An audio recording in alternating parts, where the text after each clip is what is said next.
बंदी छोड़ सतगुरु रामपाल जी परमेश्वर जी की जय हो।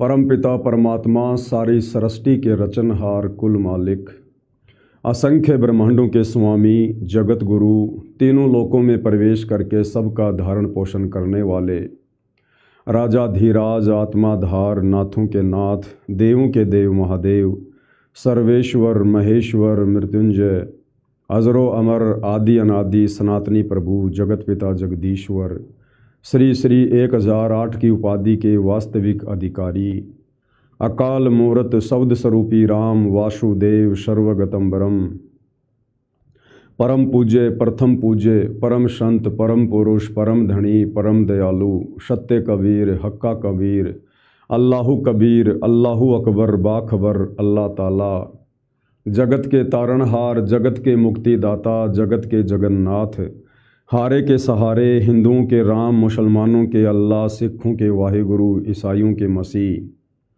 दया के सागर दयानिधि, करुणा के सागर करुणानिधि, स्वयंभू परिभू, संकट मोचन, कष्ट हरण, मंगल करण, दुख भंजन, अविगत कबीर, निर्विकार निर्विषम परमात्मा, अलय अलेख सतगुरु, आदि अनादि सतगुरु, असली मर्यादा पुरुषोत्तम, असली राम, असली कृष्ण, असली घनश्याम, असली मुरारी, राजाओं के राजा, महाराजाओं के महाराजा, शहंशाहों के शहंशाह, सम्राटों के सम्राट, भगवानों के भगवान, अल्लाहों के अल्लाह, प्रभुओं के प्रभु, मसीहाओं के मसीह, सच्चे वाहिगुरु, बाबाओं के बाबा, पीरों के पीर, सेठों के सेठ, जगत सेठ, सावड़सा सेठ, सर्वगुण संपन्न, अनंत कोटि कलाओं के स्वामी, अनंत कोटि ब्रह्मांडों के नायक, योगियों में महायोगी, ध्यानियों में महाध्यानी, सिद्धों में परम सिद्ध, ज्ञानियों में तत्व ज्ञानी, ब्रह्म ज्ञानी, महाज्ञानी, परम ज्ञानी, सर्वश्रेष्ठ ज्ञानी, विज्ञानी, युवा कबीर, समर्थ कबीर, असमवात, अमित ओजा, सच्चे रहनुमा, करीम अल्लाह, सुभान अल्लाह, दुनिया के अंतिम पैगंबर, 8 सितंबर 1951 से गांव धनाना, जिला सोनीपत, हरियाणा, भारतवर्ष की पावन भूमि पे प्रकट रियल कल की भगवान श्री नारायण साकार हरि, श्री बाबा साहेब, नूर अनंत परमात्मा, सच्चे दरवेश, सच्चे बाखबर, संत श्रोमणी सतगुरु रामपाल जी परमेश्वर जी के चरण कमल में साध संगति से जुड़े हुए देश विदेश से आप और हम सभी सत्सेवक भाई बहनों का अनंत कोटि दंडवत प्रणाम। सत्साई भाई और बहनों, बहुत बड़ी दया, बहुत बड़ी मेहर पूज्य गुरुदेव भगवान की, परमेश्वर रामपाल जी की, जिनके शुभ आशीर्वाद से, विशेष आशीर्वाद से, उन्हीं के द्वारा प्रदान किए गए शास्त्र अनुकूल सत भक्ति मार्ग पर हर प्रकार से मर्यादाओं में रहते हुए, संघर्ष करते हुए, अपनी आत्मा के कल्याण हेतु हम साध संगति से जुड़े हुए सभी सत्सेवक भाई बहन निरंतर आगे की ओर बढ़ रहे हैं।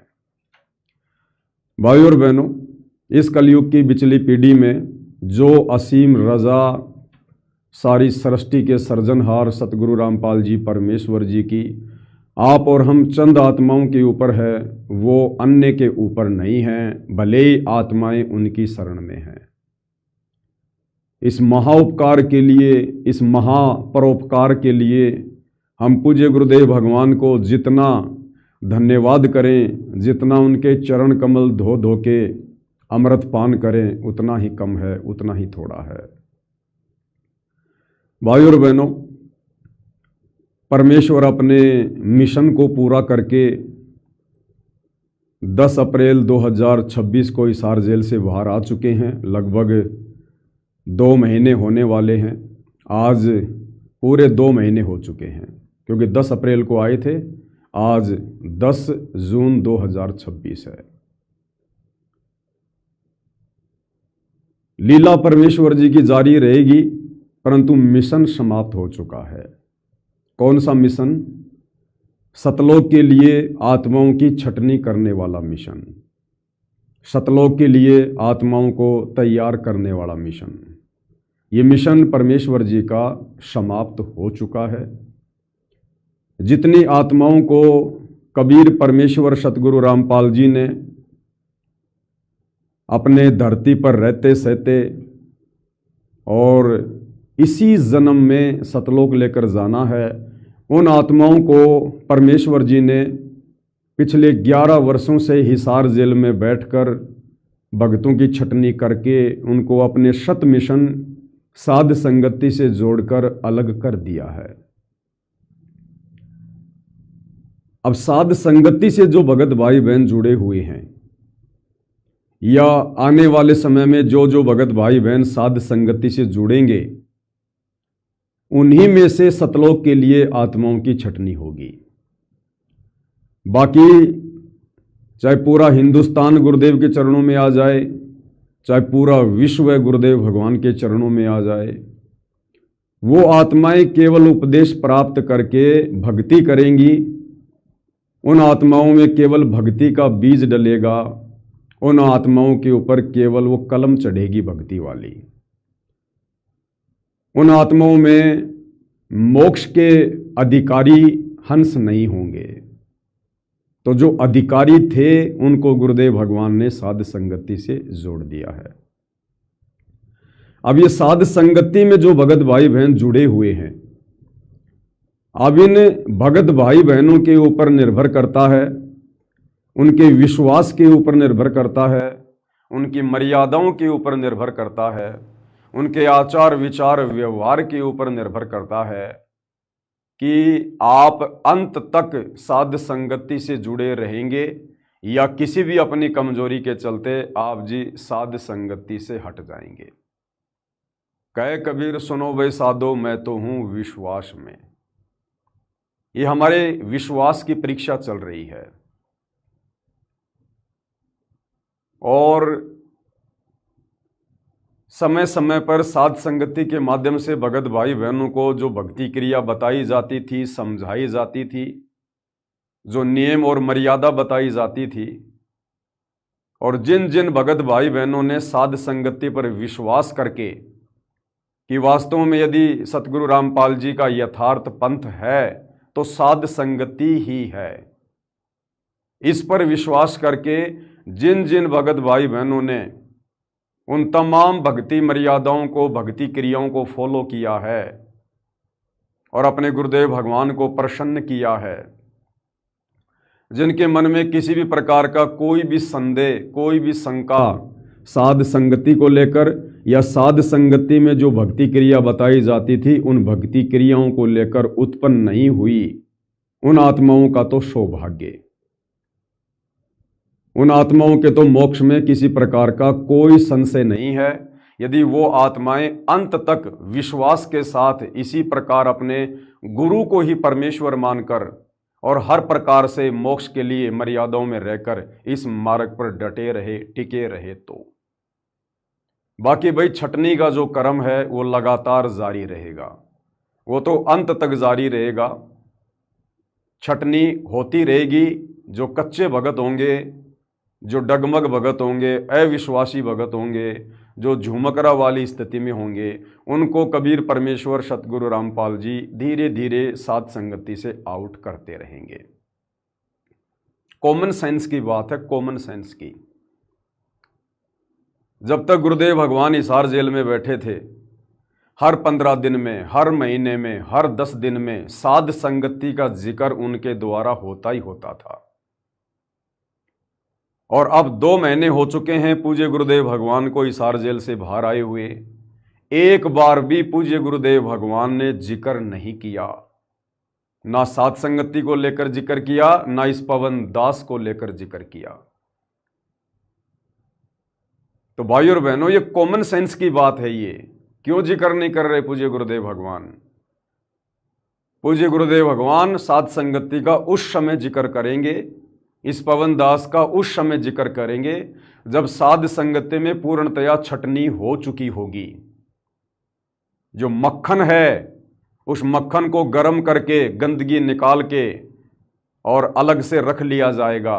उसके बाद सतगुरुदेव भगवान साध संगति का भी जिक्र करेंगे। और ये पवन दास भी साध संगति में आ गया, कोई अलग नहीं है। जहां साध संगति का जिक्र हो गया, समझो दास का भी हो गया। तब तक हम भगत भाई बहनों ने धैर्य धारण करना है। जल्दबाजी का काम शैतान का होता है और जैसा भाई बहनों को दास ने बताया है, देखो सब कुछ वैसा ही होता जा रहा है और सब कुछ वैसा ही होगा। दास ने आप भाई बहनों को पहले ही बता दिया था, गुरुदेव के जेल आने से पहले बहुत बार बताया है कि जब पूज्य गुरुदेव भगवान हिसार जेल से बाहर आएंगे तो कौन सही है कौन गलत है इस बात की पंचायत लेके नहीं बैठेंगे।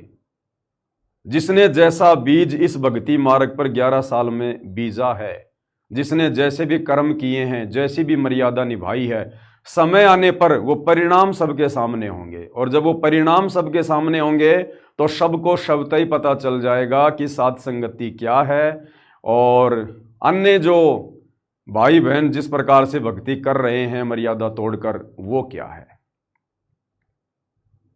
और बिल्कुल वही हो रहा है। गुरुदेव भगवान ने कोई जिक्र नहीं किया, दोनों पक्षों को बैठाकर, आश्रम से जुड़े भाई बहनों को और साध संगति से जुड़े भाई बहनों को बैठाकर कोई चर्चा नहीं, कोई जिक्र नहीं है। दूसरा दास कहा करता था कि अब सत्संग समाप्त हो चुके हैं। गुरुदेव भगवान ने जो सत्संग करने थे वो हिसार जेल में बैठकर विशेष संदेश के नाम पर भेज दिए। अब इसके बाद गुरुदेव जेल से बाहर आकर कोई सत्संग नहीं करेंगे। क्या हुआ, जो 10, 5, 20 मिनट भक्तों को संदेशा दे दिया। और देख लो भाई और बहनों, वही हो रहा है। आज 2 महीने हो गए पूज्य गुरुदेव भगवान को। 2 महीने में केवल उन्होंने 3 ही सत्संग किए हैं। पहला सत्संग जेल से बाहर आते ही 8 मिनट का, उसके बाद में एक 20 मिनट का और फिर एक 25 मिनट का। इसके अलावा कोई चर्चा नहीं, कोई सत्संग नहीं किसी भी प्रकार का। और दास ने कहा था कि अब आगे सत्संग ये पवन दास करेगा। सत्संग का मतलब ये नहीं कि भाई आप जी गुरु की गद्दी पर बैठकर या सामने बैठे लोगों को अपना शिष्य मानकर जब आप कुछ बोलोगे तो वही सत्संग करना होता है। नहीं, इस प्रकार से सत्संग करने के अधिकारी केवल धरती पर सतगुरुदेव भगवान है। ये गलती तो कोई कर ही नहीं सकता। कोई मंद बुद्धि होगा वो ऐसा विचार मन में ला सकता है। सत्संग का मतलब है 2 भगत भाई आपस में मिलकर अगर अपने गुरुदेव के प्रवचनों पर चर्चा करते हैं, उनकी पुस्तकों पर चर्चा करते हैं, उनके सत्संगों पर चर्चा करते हैं, वो भी सत्संग ही कहलाता है। तो दास ने कहा था कि अब आगे सत्संग ये पवन दास करेगा और ये पवन दास ही कर रहा है भाई और बहनों। ज्ञान गंगा पुस्तक के ऊपर गुरुदेव भगवान ने सत्संग करवा दिए। अभी ज्ञान गंगा पुस्तक के ऊपर वीडियो बनने जारी हैं। कम से कम 8-9 वीडियो अभी शेष हैं। और जैसे ही ज्ञान गंगा पुस्तक के ऊपर वीडियो बनाने की श्रृंखला खत्म होगी, उसके तुरंत बाद कबीर बड़ा या कृष्ण इस पवित्र पुस्तक के ऊपर 21 जून 2026 से वीडियो बनने की श्रृंखला जारी हो जाएगी। लगभग 50 से 60 सत्संग इसके ऊपर होंगे। उसके बाद परमात्मा दया करेंगे और बहुत सारी पुस्तकें हैं, उनके ऊपर सत्संग शुरू हो जाएंगे। गुरुदेव भगवान के विशेष संदेश अभी बाकी हैं, साल भर तक उन पर सत्संग हो जाएंगे। बहुत सारा मटेरियल है। या वैसे भी परमात्मा भक्तों को संदेशा देने के लिए प्रेरणा करते रहेंगे, ज्ञान चर्चा होती रहेगी। वो सब सत्संग ही है और सब कुछ वैसा ही हो रहा है भाई और बहनों। मुझ पवन दास को भी बिल्कुल उम्मीद नहीं थी कि हिसार जेल से पूज्य गुरुदेव भगवान के बाहर आने के बाद मैं किसी भी प्रकार से कोई भी वीडियो बनाऊंगा। लेकिन गुरुदेव भगवान की मर्जी, उनकी मौज, उनकी रज़ा, वो जैसा चाहेंगे वैसा दास से करवाएंगे। वो जब तक सेवा लेंगे दास को सेवा देनी पड़ेगी, मेरी कोई औकात नहीं है। बाकी गुरु बनना या गुरु बनने का विचार मन में लेके आना, जो तरह तरह के लांछन मुझ पवन दास के ऊपर अनजाने में भाई बहन लगाया करते थे, उनके सब की भविष्यवाणियाँ खत्म हो गई, समाप्त हो गई, फैल हो गई। ना मैं गुरु बना, ना मैंने कोई शिष्य बनाए, ना मैंने किसी जैसे ज्योति पाठ का पैसा लिया, और ना मैंने कोई आश्रम खोला, ना मैंने भक्ति मार्ग से किसी भगत भाई बहन को भ्रमित किया, ना मैंने सतगुरु की कोई निंदा की। केवल आप भाई बहनों को दृढ़ता प्रदान की है और यह दृढ़ता भक्ति मार्ग पर मोक्ष के लिए अति आवश्यक थी। तो भाई और बहनों, सब कुछ वैसा ही होगा जो परमात्मा ने साध संगति के माध्यम से जिक्र करवाया, बुलवाया, बस समझने का थोड़ा अंतर है, बाकी सब कुछ वैसा ही हो रहा है, कोई अंतर नहीं है। और आगे भी मालिक के आशीर्वाद से सब कुछ वैसा ही होगा। तो भाई और बहनों, आज हम जिस विशेष मुद्दे पर लाइव आए हैं, कुछ एक पॉइंट है बीच बीच में भाई बहनों को क्लियर करना बहुत ज़रूरी होता है, ताकि भाई बहन कमज़ोर ना पड़ जाएं, डगमग ना हो जाएं, कहीं किसी के बहकाव में आकर या जल्दबाजी में ज्ञान की कमी के चलते कोई ऐसा कदम ना उठा लें जो लाभ की जगह हानि में तब्दील हो जाए। इसलिए दास को बीच बीच में गुरुदेव की प्रेरणा से लाइव आना पड़ता है। अभी तक पूज्य गुरुदेव भगवान ने जो सात संगति का जिक्र नहीं किया है, इसका एक और मुख्य कारण है। और वो मुख्य कारण क्या है? वैसे तो सात संगति से जुड़कर भाई बहनों ने बहुत सारी भक्ति क्रियाओं को अपने जीवन में ढाल लिया है, गुरुदेव के प्रत्येक वचन पर दृढ़ता के साथ में चल रहे हैं। लक्ष्य केवल मोक्ष प्राप्ति ही रह गया है, बाकी हमें किसी से कोई लेना देना नहीं, ना पहले किसी से कोई राग द्वेष ईर्ष्या मनमुटाव था, ना वर्तमान में है। हमारा मकसद केवल भाई बहनों तक सच्चाई पहुंचाना थी, वो हमने दृढ़ता के साथ में पहुंचाई। उसमें हमने कोई पोताही नहीं बरती किसी भी प्रकार की। उसके लिए जो भी कीमत हमने चुकानी पड़ी हमने चुकाई, वो चाहे मार पिटाई खाना हो, चाहे मुकदमे लगवाना हो, चाहे जेल जाना हो, गालियां खाना हो, धमकियां देना हो। जो भी हमारे बड़े भाई बहनों ने जो आश्रमों से जुड़े हैं, उन्होंने हमारे साथ जो भी गलत व्यवहार किया, जैसा भी किया उनके मन में आया, हमने उसको सहन किया और अपने गुरुदेव भगवान पर विश्वास करके संदेश उनकी आत्माओं तक सात संगति के माध्यम से पहुंचाया।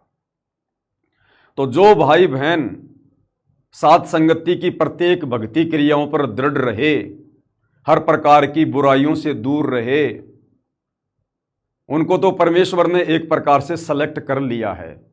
अब सेलेक्ट करने का मतलब ये भी नहीं है कि आगे वो चाहे जो मर्जी बकवाद करो सेलेक्ट हो गए, नहीं।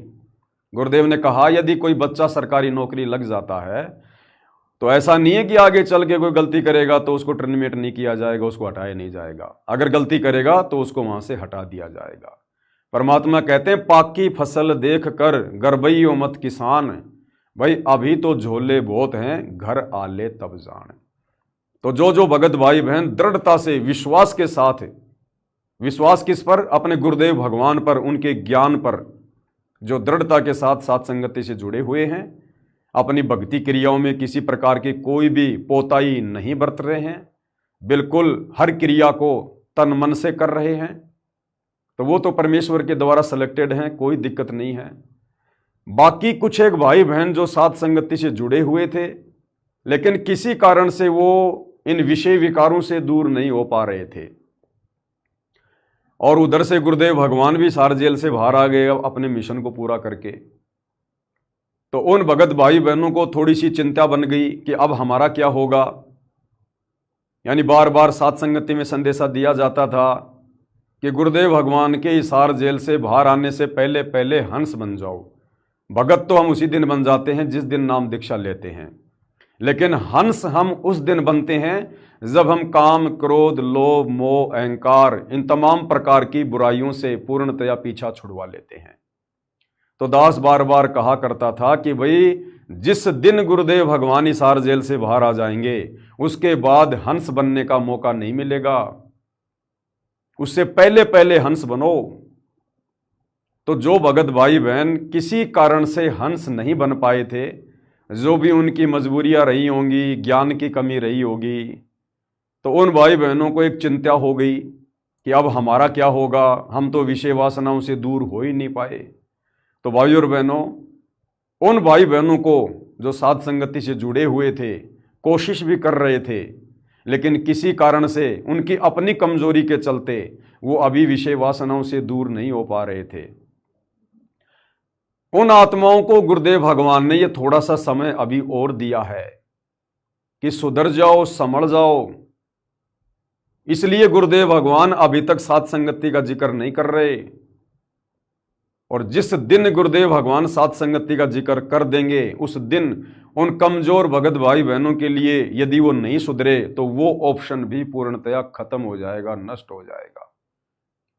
तो साध संगति से जुड़ी हुई आत्माओं में यदि अभी भी कोई विकार शेष है किसी भी प्रकार का, जो मोक्ष के लिए बहुत जरूरी है, उन विकारों से दूर होना।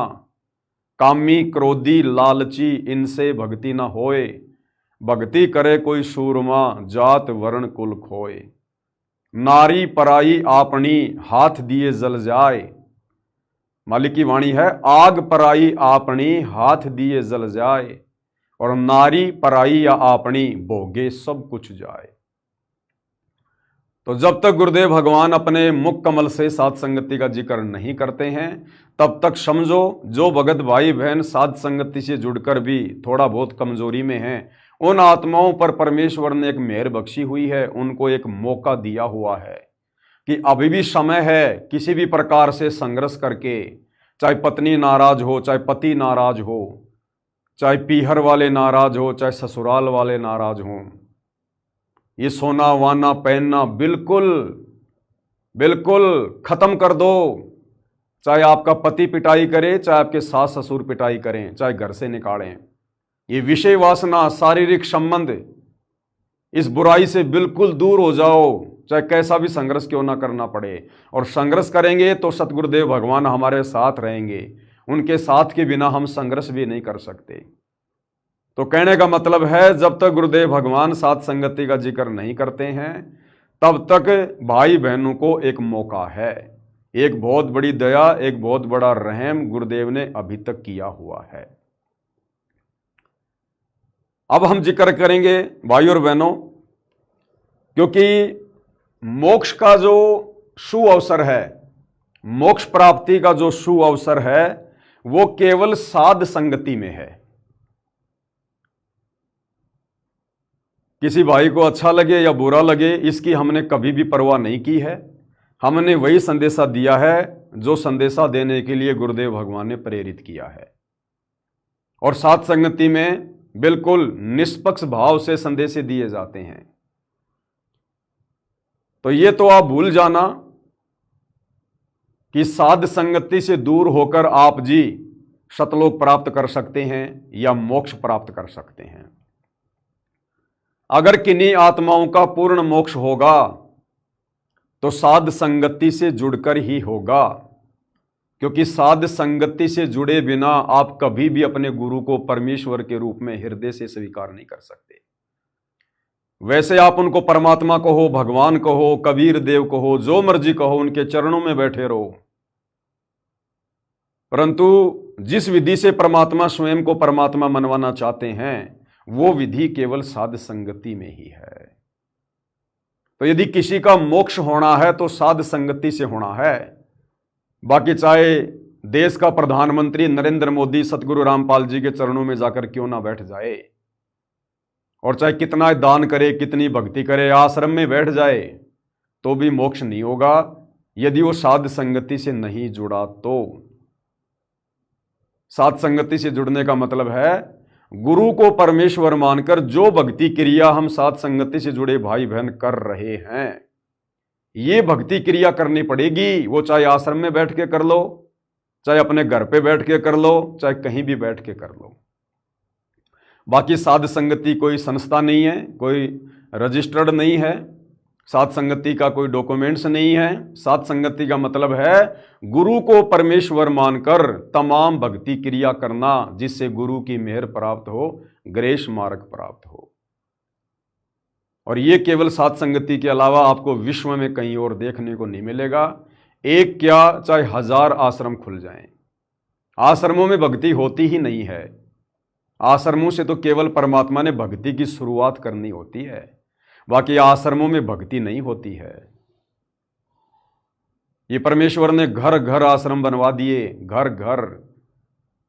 घटी हिम गंगा, घटी हिम जमुना, घटी हिम है जगदीश, सतगुरु तारेंगे।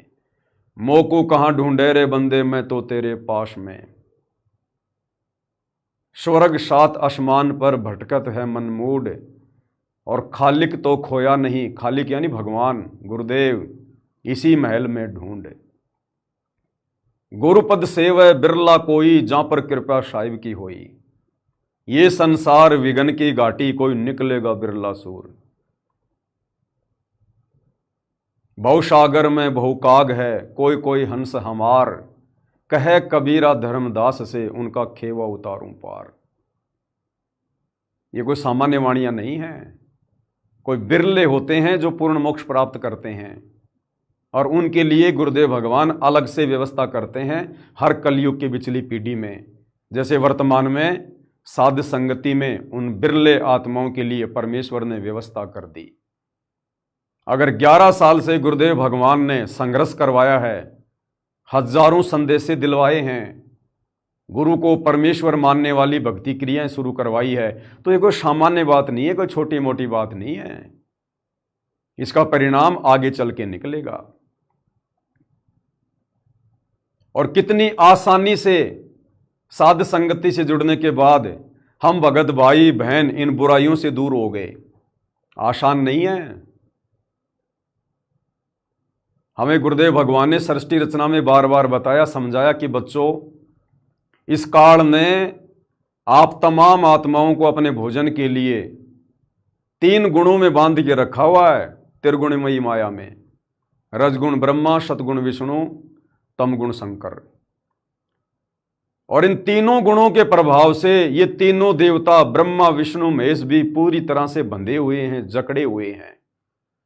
और इन्हीं तीनों गुणों के प्रभाव से इन्होंने ऐसी ऐसी गलतियां कर रखी हैं जो आज इतिहास बन गया है। फिर भला आम जीव की क्या औकात कि वो इन तीनों गुणों के प्रभाव से बच सके। लेकिन साध संगति से जोड़कर गुरुदेव भगवान ने अपना विशेष आशीर्वाद देकर हमें तीनों गुणों से बचा लिया।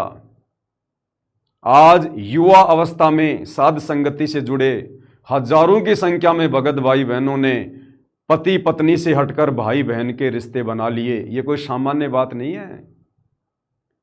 30-30 साल की उम्र में जहां पर शादी की उम्र होती है, वहां भाई बहनों ने आपस में जो पहले पति पत्नी के संबंध में थे, अब भाई बहन के संबंध में है।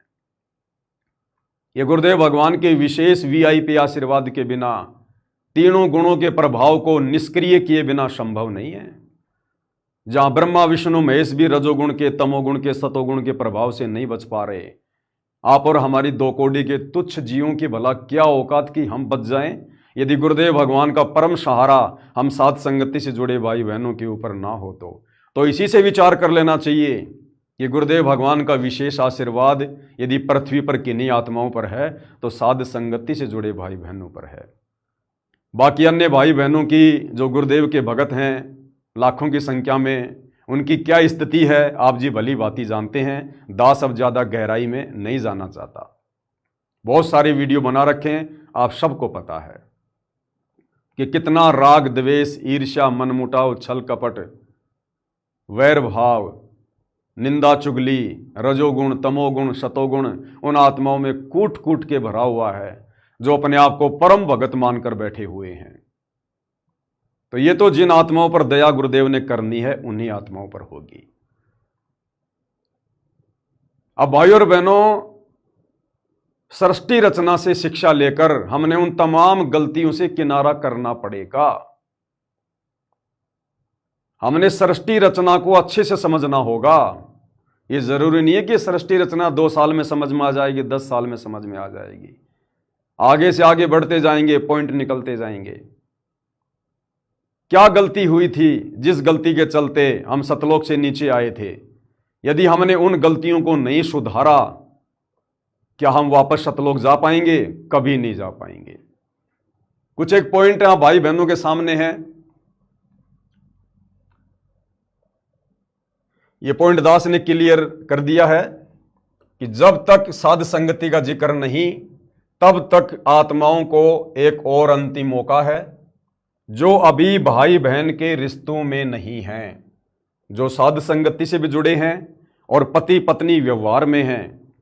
उन आत्माओं को गुरुदेव भगवान ने एक अंतिम मौका दिया है। कब तक? जब तक गुरुदेव भगवान साध संगति का जिक्र नहीं करते हैं। या वो भाई बहन जो साध संगति से जुड़े हुए हैं और अभी भी रमैनी करने की सोच रहे हैं कि अभी तो मैं शादी करूंगा, बच्चे उत्पन्न करूंगा, अपना घर बसाऊंगा, और साध संगति से भी जुड़े हुए हैं, तो वो भाई बहन भी समझ जाएं, अगर वास्तव में मोक्ष प्राप्त करना है तो ये रमेणी फमेणी का चक्कर अपने दिलो दिमाग से निकाल दो। 2 दिन का जीवन है, ये मौका दिया है परमात्मा ने। असंख्य जन्मों के बाद बिल्ली के भाग का छिक्का टूटा है। दास ज्यादा गहराई में नहीं जाएगा, सैकड़ों वीडियो बन चुके हैं इस विषय पर। ये आवन जान बखेड़ा या कौन बसावे खेड़ा। तो ये 2 प्रकार के भक्तों पर अभी गुरुदेव भगवान ने रजा की हुई है, उनको अभी थोड़ा और मौका दिया है। पहले कौन? जो अभी भाई बहन के रिश्तों में नहीं हैं, या जो रमेणी करने की सोच रहे हैं। विचार कर लेना भाई। उसके बाद देखिए भाई और बहनों, सतलोक से गिरने के लिए काल ने बहन को पत्नी बनाया। काल ने सतलोक में हट करके, तप करके 21 ब्रह्मांड प्राप्त किए, सृष्टि रचना की सामग्री प्राप्त की, आत्माओं को भी प्राप्त कर लिया।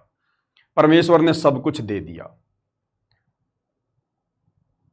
और ये सारी सामग्री प्राप्त करके उस काल ने, ज्योति निरंजन ने, सतलोक में ही रहना था। सारे ठाट बाट प्राप्त करने थे, सारा सुख प्राप्त करना था। ना कोई लक 84 का कष्ट, ना कोई जन्म मरण का कष्ट, ना कोई तपस्या का कष्ट, ना कोई नरक का कष्ट।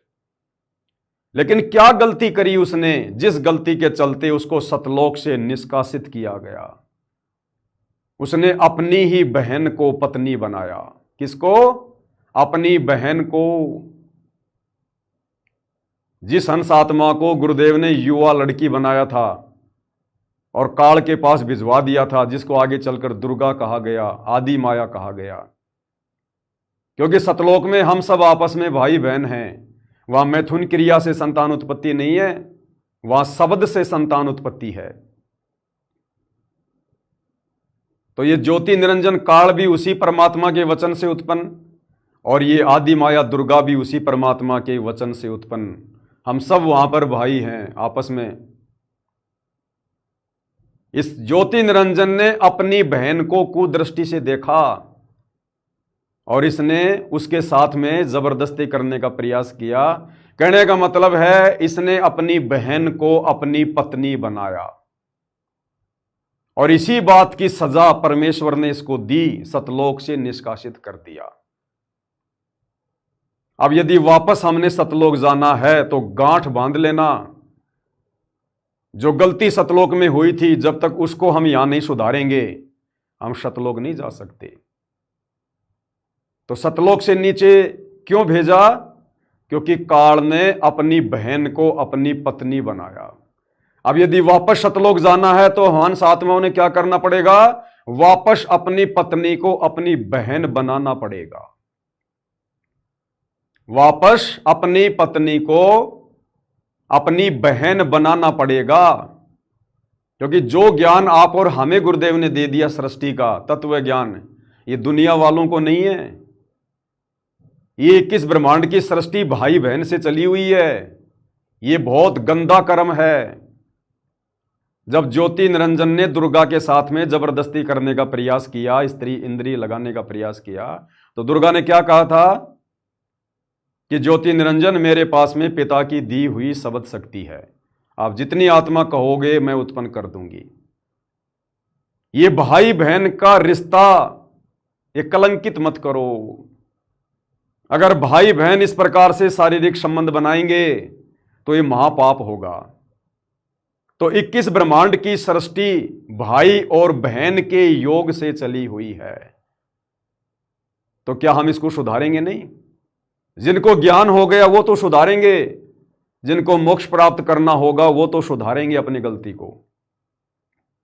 अनजाने में काल ने हमसे जो कुछ करवाया, हमारी शादी करवाई, भाई बहन को यानी 2 आत्माओं को आपस में पति और पत्नी के संबंधों में बांध दिया, हमसे कुकर्म करवाया, अपनी खुराक तैयार करवाई।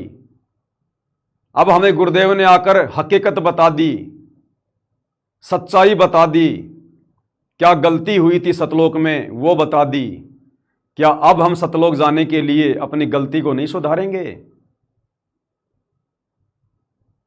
तो जिस बहन को अपनी पत्नी बनाने के चलते परमात्मा ने हम सब आत्माओं को सतलोक से निष्कासित किया, अब यदि भाई सतलोक जाना है, यदि आज सतगुरु रामपाल जी से मोक्ष प्राप्त करना है, तो भाई अपनी पत्नी को बहन बनाना पड़ेगा।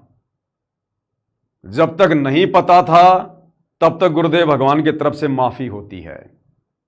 अब साध संगति की तरफ से सबको पता चल चुका है, परमेश्वर की उन गूढ़ वाणियों का खुलासा हो चुका है कि भग भोग्या भग उपजय और भग से बचा ना कोई, और जो कोई भग से बचे भगत कहावे सोई।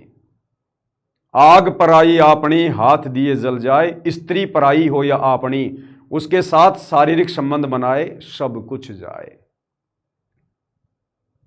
तो अंतिम मौका है उन भाई बहनों को जो अभी भी साध संगति से जुड़कर इस बुराई में लिप्त हैं। ये मौका अब ज्यादा दिन नहीं है, इसलिए दास कह रहा है कि भूल सुधार का मौका भी गुरुदेव ने साध संगति में ही दिया है। और साध संगति से जुड़कर इतने प्रमाण देखकर, इतनी ज्ञान चर्चा करके, सतगुरु महिमा करके, सतगुरु को विशेष तौर पर खुश करके, तब हम उनकी मेहर प्राप्त करके इन बुराइयों से दूर हो सकते हैं। बाकी आप चाहे गुरुदेव की गोद में बैठे रहो, आप उनके कितने भी करीबी हो, आप इन विषय विकारों से, इन बुराइयों से आप जी बच नहीं सकते। इसलिए परमात्मा ने साध संगति को सतलोक के लिए ट्रेनिंग सेंटर के रूप में चुना है। तो सतलोक से गिरने के लिए काल ने बहन को पत्नी बनाया। अब यदि वापस सतलोक जाना है, अब पत्नी को बहन बनाएंगे तो सतलोक की ओर ऊपर चढ़ेंगे, दूसरा कोई ऑप्शन नहीं है, ध्यान रख लेना भाई। अब देखिए भाई और बहनों, सन 1994 से सतगुरुदेव भगवान ने अपने मिशन की शुरुआत की, हम आत्माओं तक ये तत्व ज्ञान पहुंचाना शुरू किया। सन 1994 से 2026 तक, क्योंकि 10 अप्रैल 2026 को गुरुदेव भगवान 11 साल के बाद हिसार जेल से बाहर आए। तो आप नोटिस करना, आपकी आंखों के सामने है, आप जी देख भी रहे हैं। सन 1994 से लेकर 2026 तक गुरुदेव, कौन गुरुदेव? सतगुरु रामपाल जी सीरियस थे, चिंतित थे, और उस समय भगत नॉर्मल थे। सन 1994 से 2026 तक गुरुदेव भगवान ने दिन रात एक कर दिया। आप और हम आत्माओं को भगत बनाने के लिए, हमारे अंदर भक्ति प्रवेश करने के लिए। और गुरुदेव ने पूर्णतया सतगुरु होने के साथ साथ, साहिब होने के साथ साथ एक भगत की भी पूरी भूमिका निभाई। सन 1994 से 2026 तक नोट कर लेना, देख लेना, गुरुदेव भगवान हम आत्माओं के आत्म कल्याण को लेकर पूरी तरह से चिंतित थे। आपने कभी उनके चेहरे पर हंसी खुशी नहीं देखी होगी। क्या हुआ जो एक आध बार कभी किसी सत्संग में, किसी प्रकरण में गुरुदेव ने मुस्कुरा दिया हो, अन्यथा उदासी और चिंता उनके चेहरे पर सदा बनी रहती थी, आप और हमारे भविष्य को लेकर, हमारी आत्मा के कल्याण को लेकर। एक भगत की पूरी भूमिका निभा के दिखाई उन्होंने, आप और हमें भगत बनाने के लिए। गुरुदेव कभी किसी रिश्तेदारी में नहीं गए, कभी किसी रिश्तेदारी के किसी फंक्शन में नहीं गए, चाहे किसी का जन्म हुआ हो, चाहे किसी की मृत्यु हुई हो। गुरुदेव भगवान कभी किसी जगह पर घूमने फिरने, पिकनिक मनाने के लिए नहीं गए। आपने 1994 से 2026 तक उनका कोई मित्र, कोई यार, कोई दोस्त, कोई फ्रेंड कुछ नहीं सुना होगा, कुछ नहीं देखा होगा। राजनीति वगैरह इन सब से गुरुदेव भगवान दूर थे, सामाजिक कार्यक्रमों से भगवान दूर थे, अन्य प्रकार के सामाजिक कार्यों से भगवान दूर थे। केवल सत्संग दिन रात एक कर दी गुरुदेव भगवान ने। तो सन 1994 से 2026 तक हम आत्माओं के आत्म कल्याण के लिए गुरुदेव भगवान चिंतित थे, सीरियस थे। लेकिन उस समय भगत सीरियस नहीं थे, भगत सब नॉर्मल थे। अब 10 अप्रैल 2026 को हिसार जेल से बाहर आने के बाद गुरुदेव भगवान नॉर्मल हो गए, नॉर्मल हो गए गुरुदेव भगवान, सारी चिंताएं छोड़ दी गुरुदेव भगवान ने। 11 साल में हिसार जेल में बैठकर उन्होंने जो छटनी करनी थी वो कर ली। कितनी आत्माओं को सतलोक लेकर जाना है, जिन जिन के माथे पर मोहर लगानी थी, ठप्पा लगाना था, गुरुदेव ने सात संगति के माध्यम से लगा दिया। अब जेल से बाहर आने के बाद गुरुदेव भगवान निष्फिक्र हैं। आप जी सतलोक आश्रम धनाना की वीडियो रील आदि देख रहे होंगे, किस प्रकार से गुरुदेव भगवान भक्तिहीन प्राणियों से, जगत के लोगों से, नेताओं से, सामाजिक लोगों से, राजनीतिक लोगों से किस प्रकार से हंस हंस के गले मिल रहे हैं, उनके साथ में बातें कर रहे हैं, जोर जोर से ठाके लगा के हंस रहे हैं। अब गुरुदेव भगवान नॉर्मल हैं, क्योंकि परमेश्वर की वाणी है, भड़वा भड़वा सब कोई कहे, और भड़वा भड़वा सब कोई कहे, कोई न जाने खोज, दास गरीब कबीर कर्म यो बाटे सिर का बोझ। यानी जो सिर का बोझ परमात्मा ने हल्का करना था, अपने नकली भक्तों का भार जो अपने सिर से उतारना था, वो परमेश्वर ने 11 साल हिसार जेल में बैठकर उतार दिया। सबकी परीक्षा लेकर सबका झाड़ा ले लिया। कितने फेल हुए, कितने पास हुए, किन लोगों ने क्या क्या गलतियां की, कौन लोग भक्ति को लेकर सीरियस रहे, ये 11 साल से सात संगति से जुड़कर आप भाई बहनों ने भली भांति देख लिया है। तो गुरुदेव ने अपने सिर से वो बोझ भक्तों का वो हल्का कर दिया। अब बोझ हल्का कर दिया तो फिर गुरुदेव भगवान न्यूट्रल हो गए, चिंता करना बंद कर दिया, सीरियस होना बंद हो गए। अब बिल्कुल गुरुदेव चाहे आश्रम में कोई भी आओ, कोई भी जाओ। पहले 1994 से 2026 तक जिस व्यक्ति ने नाम उपदेश नहीं लिया होता था, वो गुरुदेव भगवान से मिल भी नहीं सकता था। वो मिल भी नहीं सकता था, गुरुदेव भगवान के दर्शन भी नहीं कर सकता था, जिसने नाम उपदेश नहीं लिया हो। और अब 2 महीने में कई हजारों की संख्या में राजनीतिक लोग, सामाजिक कार्यकर्ता, बड़े बड़े लोग, नाम उनमें से एक भी नहीं ले रहा, और सब गुरुदेव भगवान की चरण सेवा लेकर आ रहे हैं।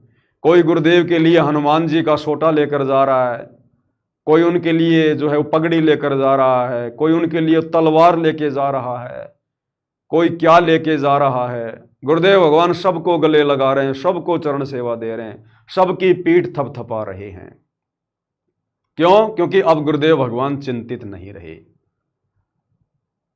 तो सन 1994 से 2026 तक गुरुदेव भगवान सीरियस थे, लेकिन भगत नॉर्मल थे, हल्के में ले रहे थे। अब 10 अप्रैल 2026 हिसार जेल से बाहर आने के बाद गुरुदेव भगवान ने भक्तों को हल्के में लेना शुरू कर दिया।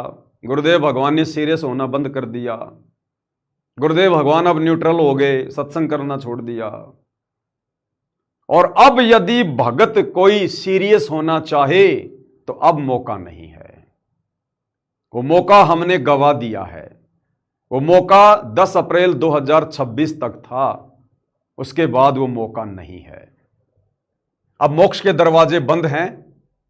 जिन जिन को गुरुदेव ने सात संगति में पैक कर दिया है, अब उन्हीं की अग्नि परीक्षा चल रही है, उन्हीं में से छटनी चल रही है। बाकी लोग अब कुछ नहीं बनेगा उनका, ये हकीकत है।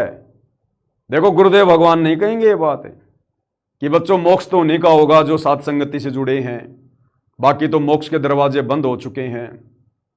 गुरुदेव नहीं कहेंगे ये बात, कभी नहीं कहेंगे, अंत तक नहीं कहेंगे।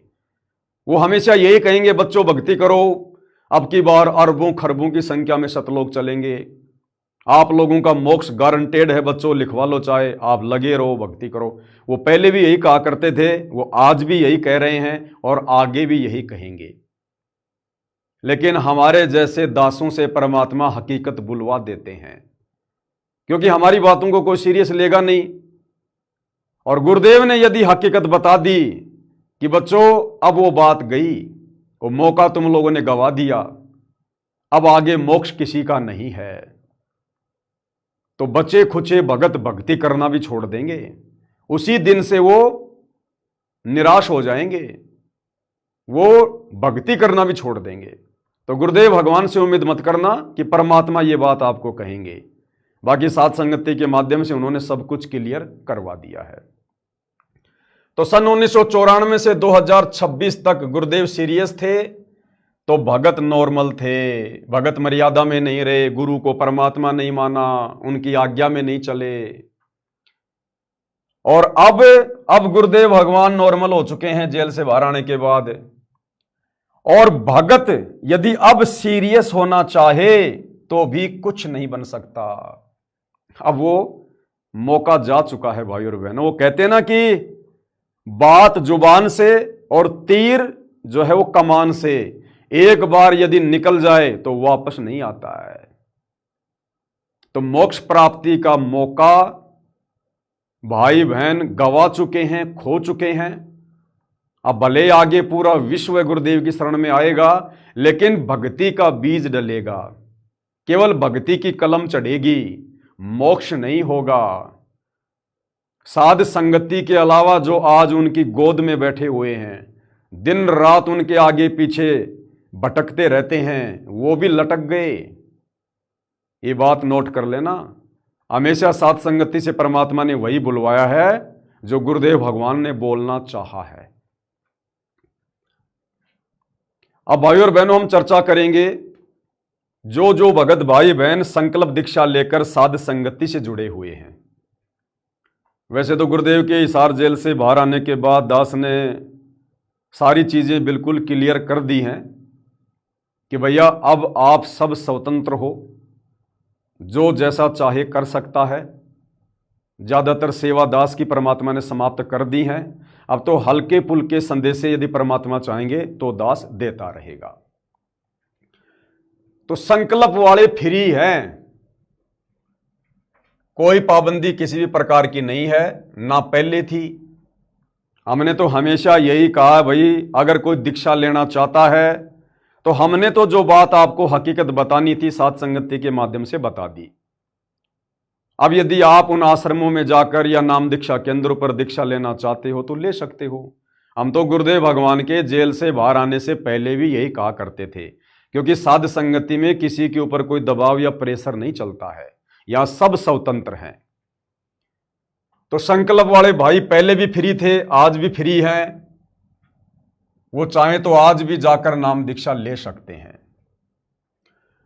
और जिन भगत भाई बहनों को विश्वास है कि परमात्मा हमारे साथ है, तो समय का इंतजार कर सकते हैं भाई।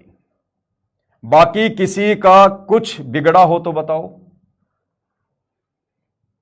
संकल्प दीक्षा लेकर जो भगत भाई बहन साध संगति से जुड़े हुए थे, कोई 2 साल से, कोई 4 साल से, कोई 5 साल से, अगर उन भाई बहनों का यदि वो मर्यादा में रहकर साध संगति से जुड़े रहे, यदि उनका बाल भी बाका हुआ हो तो बता दो, एक का भी।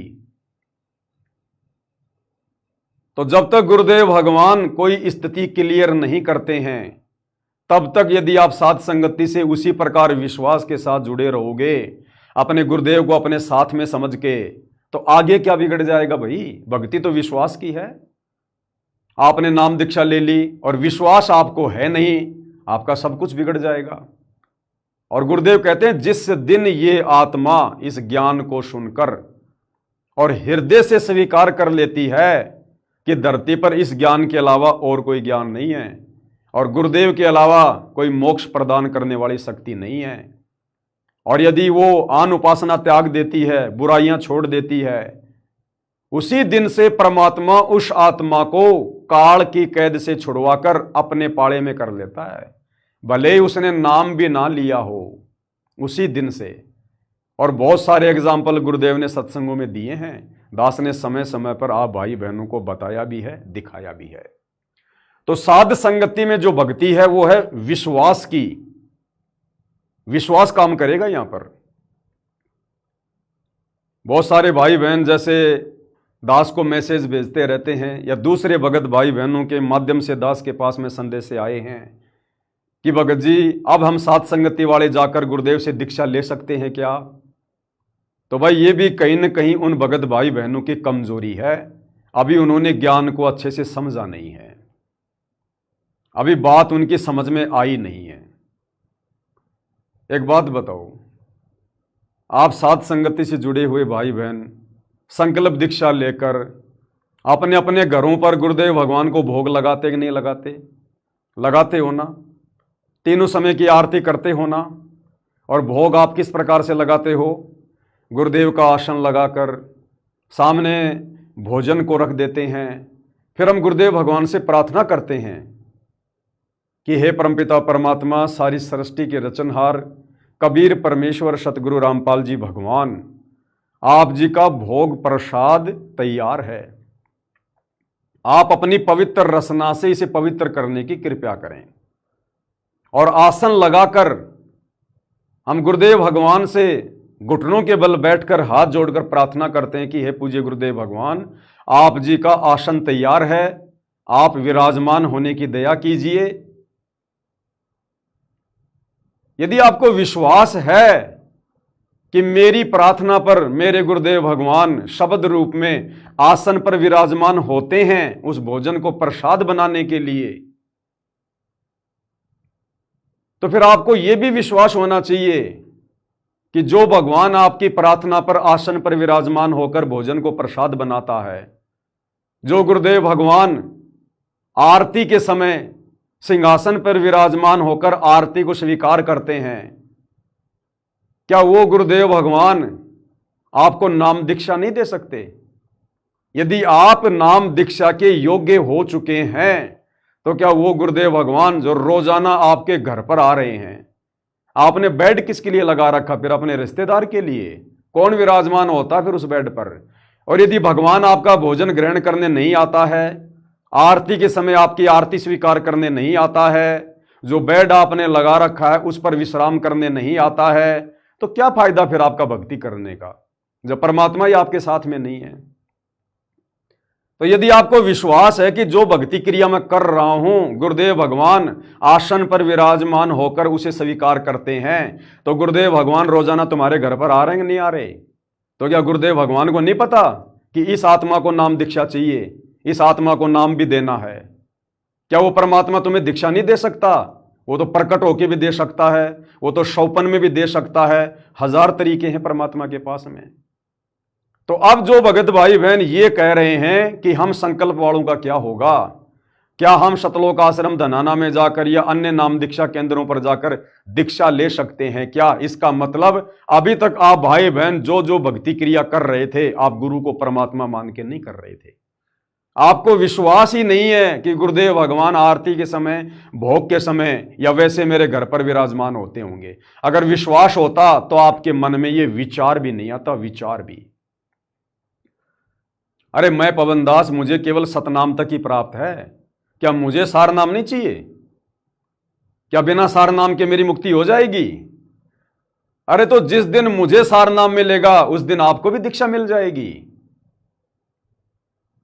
तो जो भाई बहन इस प्रकार की बातें कर रहे हैं ना, उनको थोड़ा सा जोर डालना चाहिए अपनी बुद्धि के ऊपर। आप साध संगति से जुड़े हो तो संकल्प वाले भाई बहन फ्री है, बाकी कोई जाना चाहे, नाम दीक्षा लेना चाहे तो ले सकता है। भाई पवन दास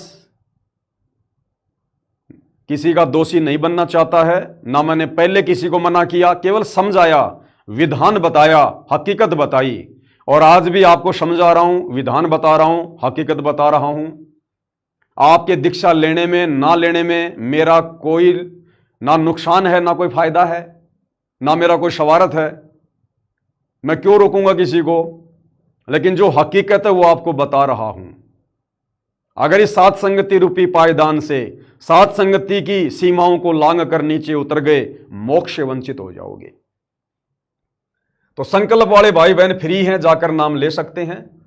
और जिन्हें विश्वास है कि परमात्मा हमारे साथ हैं, गुरुदेव भगवान हमारे साथ में हैं, पिछले 11 साल से हमारे साथ में थे, उनके साथ के बिना सात संगति चल सकती है क्या? सच्चाई चल सकती है क्या? इतना संघर्ष कोई कर सकता है क्या? इन तमाम प्रकार की बुराइयों से कोई दूर हो सकता है क्या?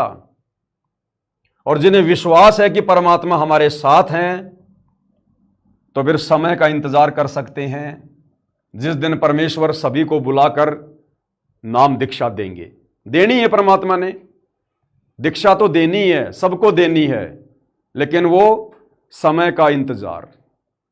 अब कौन कौन समय का इंतजार कर पाता है, ये उस भगत के अपने ज्ञान के ऊपर निर्भर करेगा। बाकी किसी का कुछ बिगड़ा हो तो बता दो भाई साथ संगति में आज तक। फिर बहुत सारे भगत भाई बहनों के मन में ये आता है जो संकल्प नाम दीक्षा से जुड़े हुए हैं, वो भाई बहन सोचते हैं कि यदि हम लेट हो जाएंगे, जो सोचते हैं कि लेट नाम मिलेगा तो भक्ति कमाई कैसे बनेगी। यदि हमने अभी गुरुदेव के पास जाकर नाम दीक्षा प्राप्त नहीं की, यदि हमें वो मंत्र नहीं मिले और यदि हमने उन मंत्रों का जाप करना शुरू नहीं किया तो हमारी भक्ति कमाई कैसे बनेगी, हम तो लेट हो जाएंगे। भाई और बहनों, परमात्मा कहते हैं सुमरण तो थोड़ा ही भला, जीवन तो थोड़ा ही भला, जस सत्य सुमरण हो, ये लाख बरस का जीवना लेखे धरे न कोई।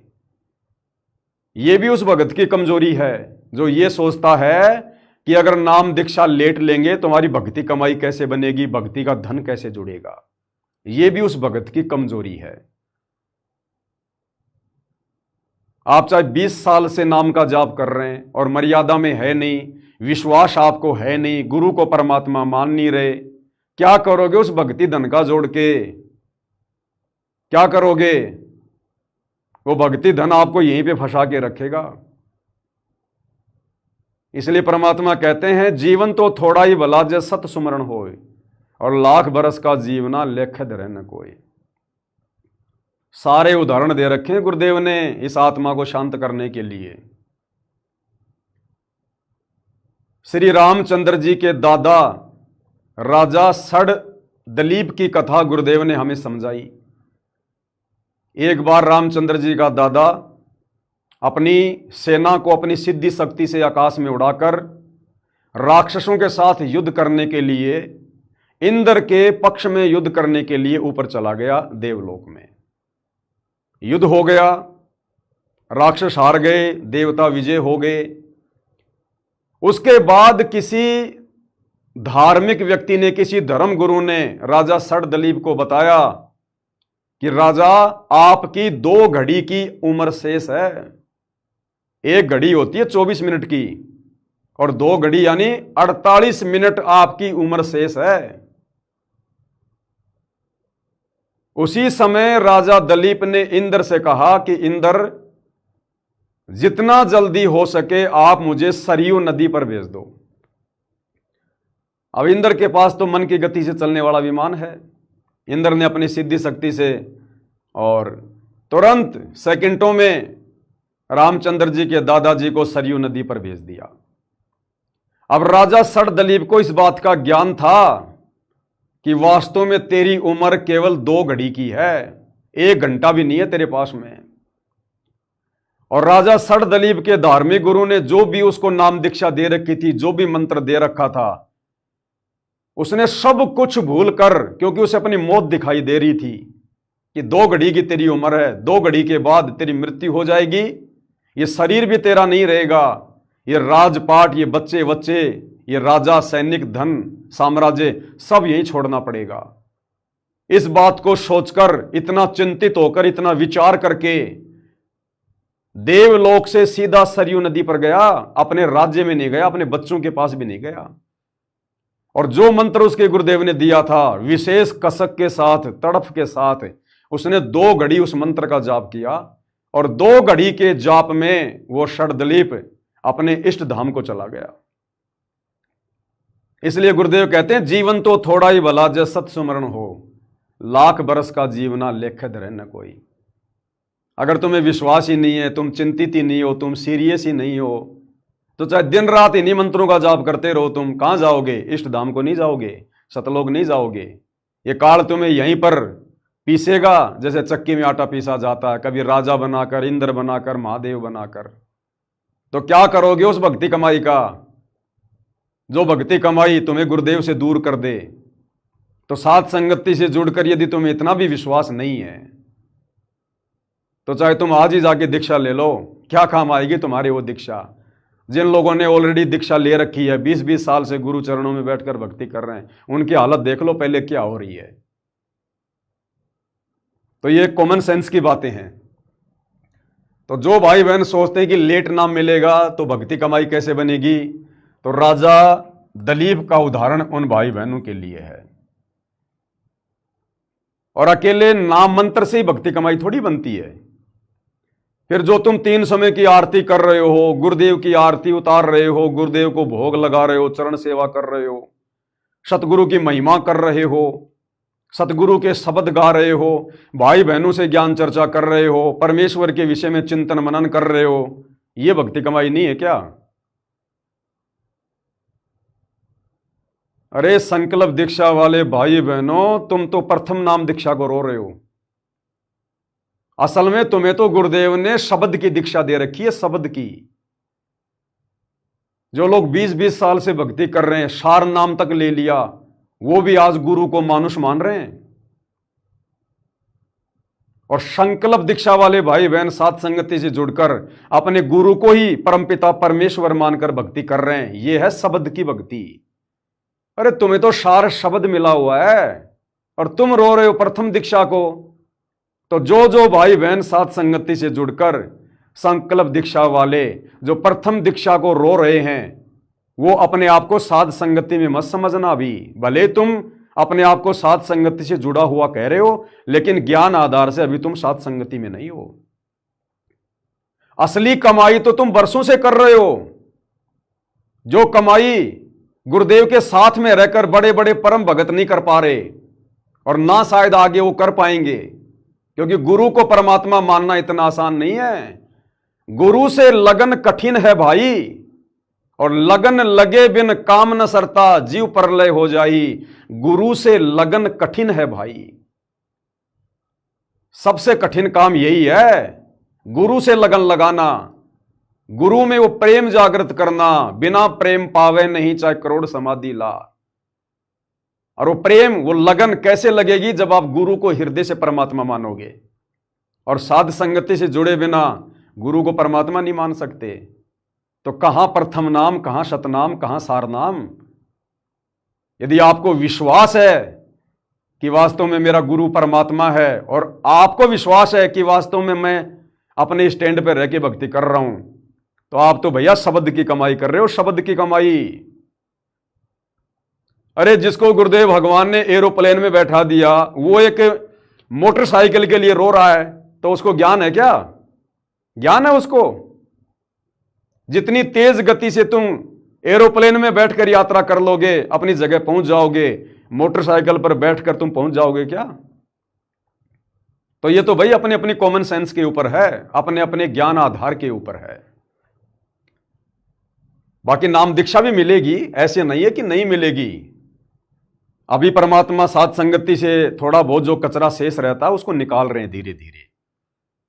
ये जितना समय लेट होता जाएगा, जो कमजोर आत्माएं हैं उनके मन में दोष उत्पन्न होता जाएगा कि पवन दास तो कह रहा था कि गुरुजी तो साथ संगति में आएंगे। हालांकि मैंने ऐसा कहा नहीं, गुरुजी तो उधर आश्रम में आ गए, अब हम क्या करें? बहुत सारे भाई बहन तो जाकर दीक्षा लेकर भी आ गए। ठीक है, उनकी मौज, उनकी अपनी मर्जी है, यहां किसी को बांध के नहीं रखा जाता है। तो एरोप्लेन में बैठा हुआ व्यक्ति यदि मोटरसाइकिल पर बैठने की चाहत रखता है, तो मैं तो उससे बड़ा मूर्ख किसी को मानता नहीं, किसी को समझता नहीं। बाकी जिस दिन साध संगति से पूर्णतया ये कचरा साफ हो जाएगा, उस दिन देखना, समय आने दो। परमात्मा ने कह तो दिया कि तीसरा झटका काल सहन नहीं कर पाएगा। अभी तो एक झटका और आएगा। पहला झटका करो था कांड, दूसरा झटका बरवाला कांड, अब तीसरा झटका क्या होगा ये तो गुरुदेव को ही पता है। अभी तो संगत ने एक बार फिर से तहस नहस होना है, फिर से परमात्मा सबको मिक्स करेंगे एक बार, उसमें फिर फाइनल छटनी होगी। जैसे दूध को गर्म करके दही बनाया, दही में रगड़ा मार के मक्खन बनाया, फिर मक्खन को भी गर्म किया जाता है और उसमें जो गंदगी होती है उसको निकाल के फिर साइड में रखा जाता है, फिर वो घी बनता है। अभी तीसरा झटका आना शेष है। अभी तो केवल हम मक्खन बने, मक्खन। अभी मक्खन से परमात्मा ने तीसरे झटके के बाद घी बनाना है, तो नाम दीक्षा भी मिलेगी। चाहो तो आज ही जाकर ले लो, आप फ्री हो, कोई दिक्कत नहीं है, यहां किसी को मना नहीं किया जाता है। मैं तो केवल समझा रहा हूं आप लोगों को, इससे ज्यादा कुछ नहीं कर सकता।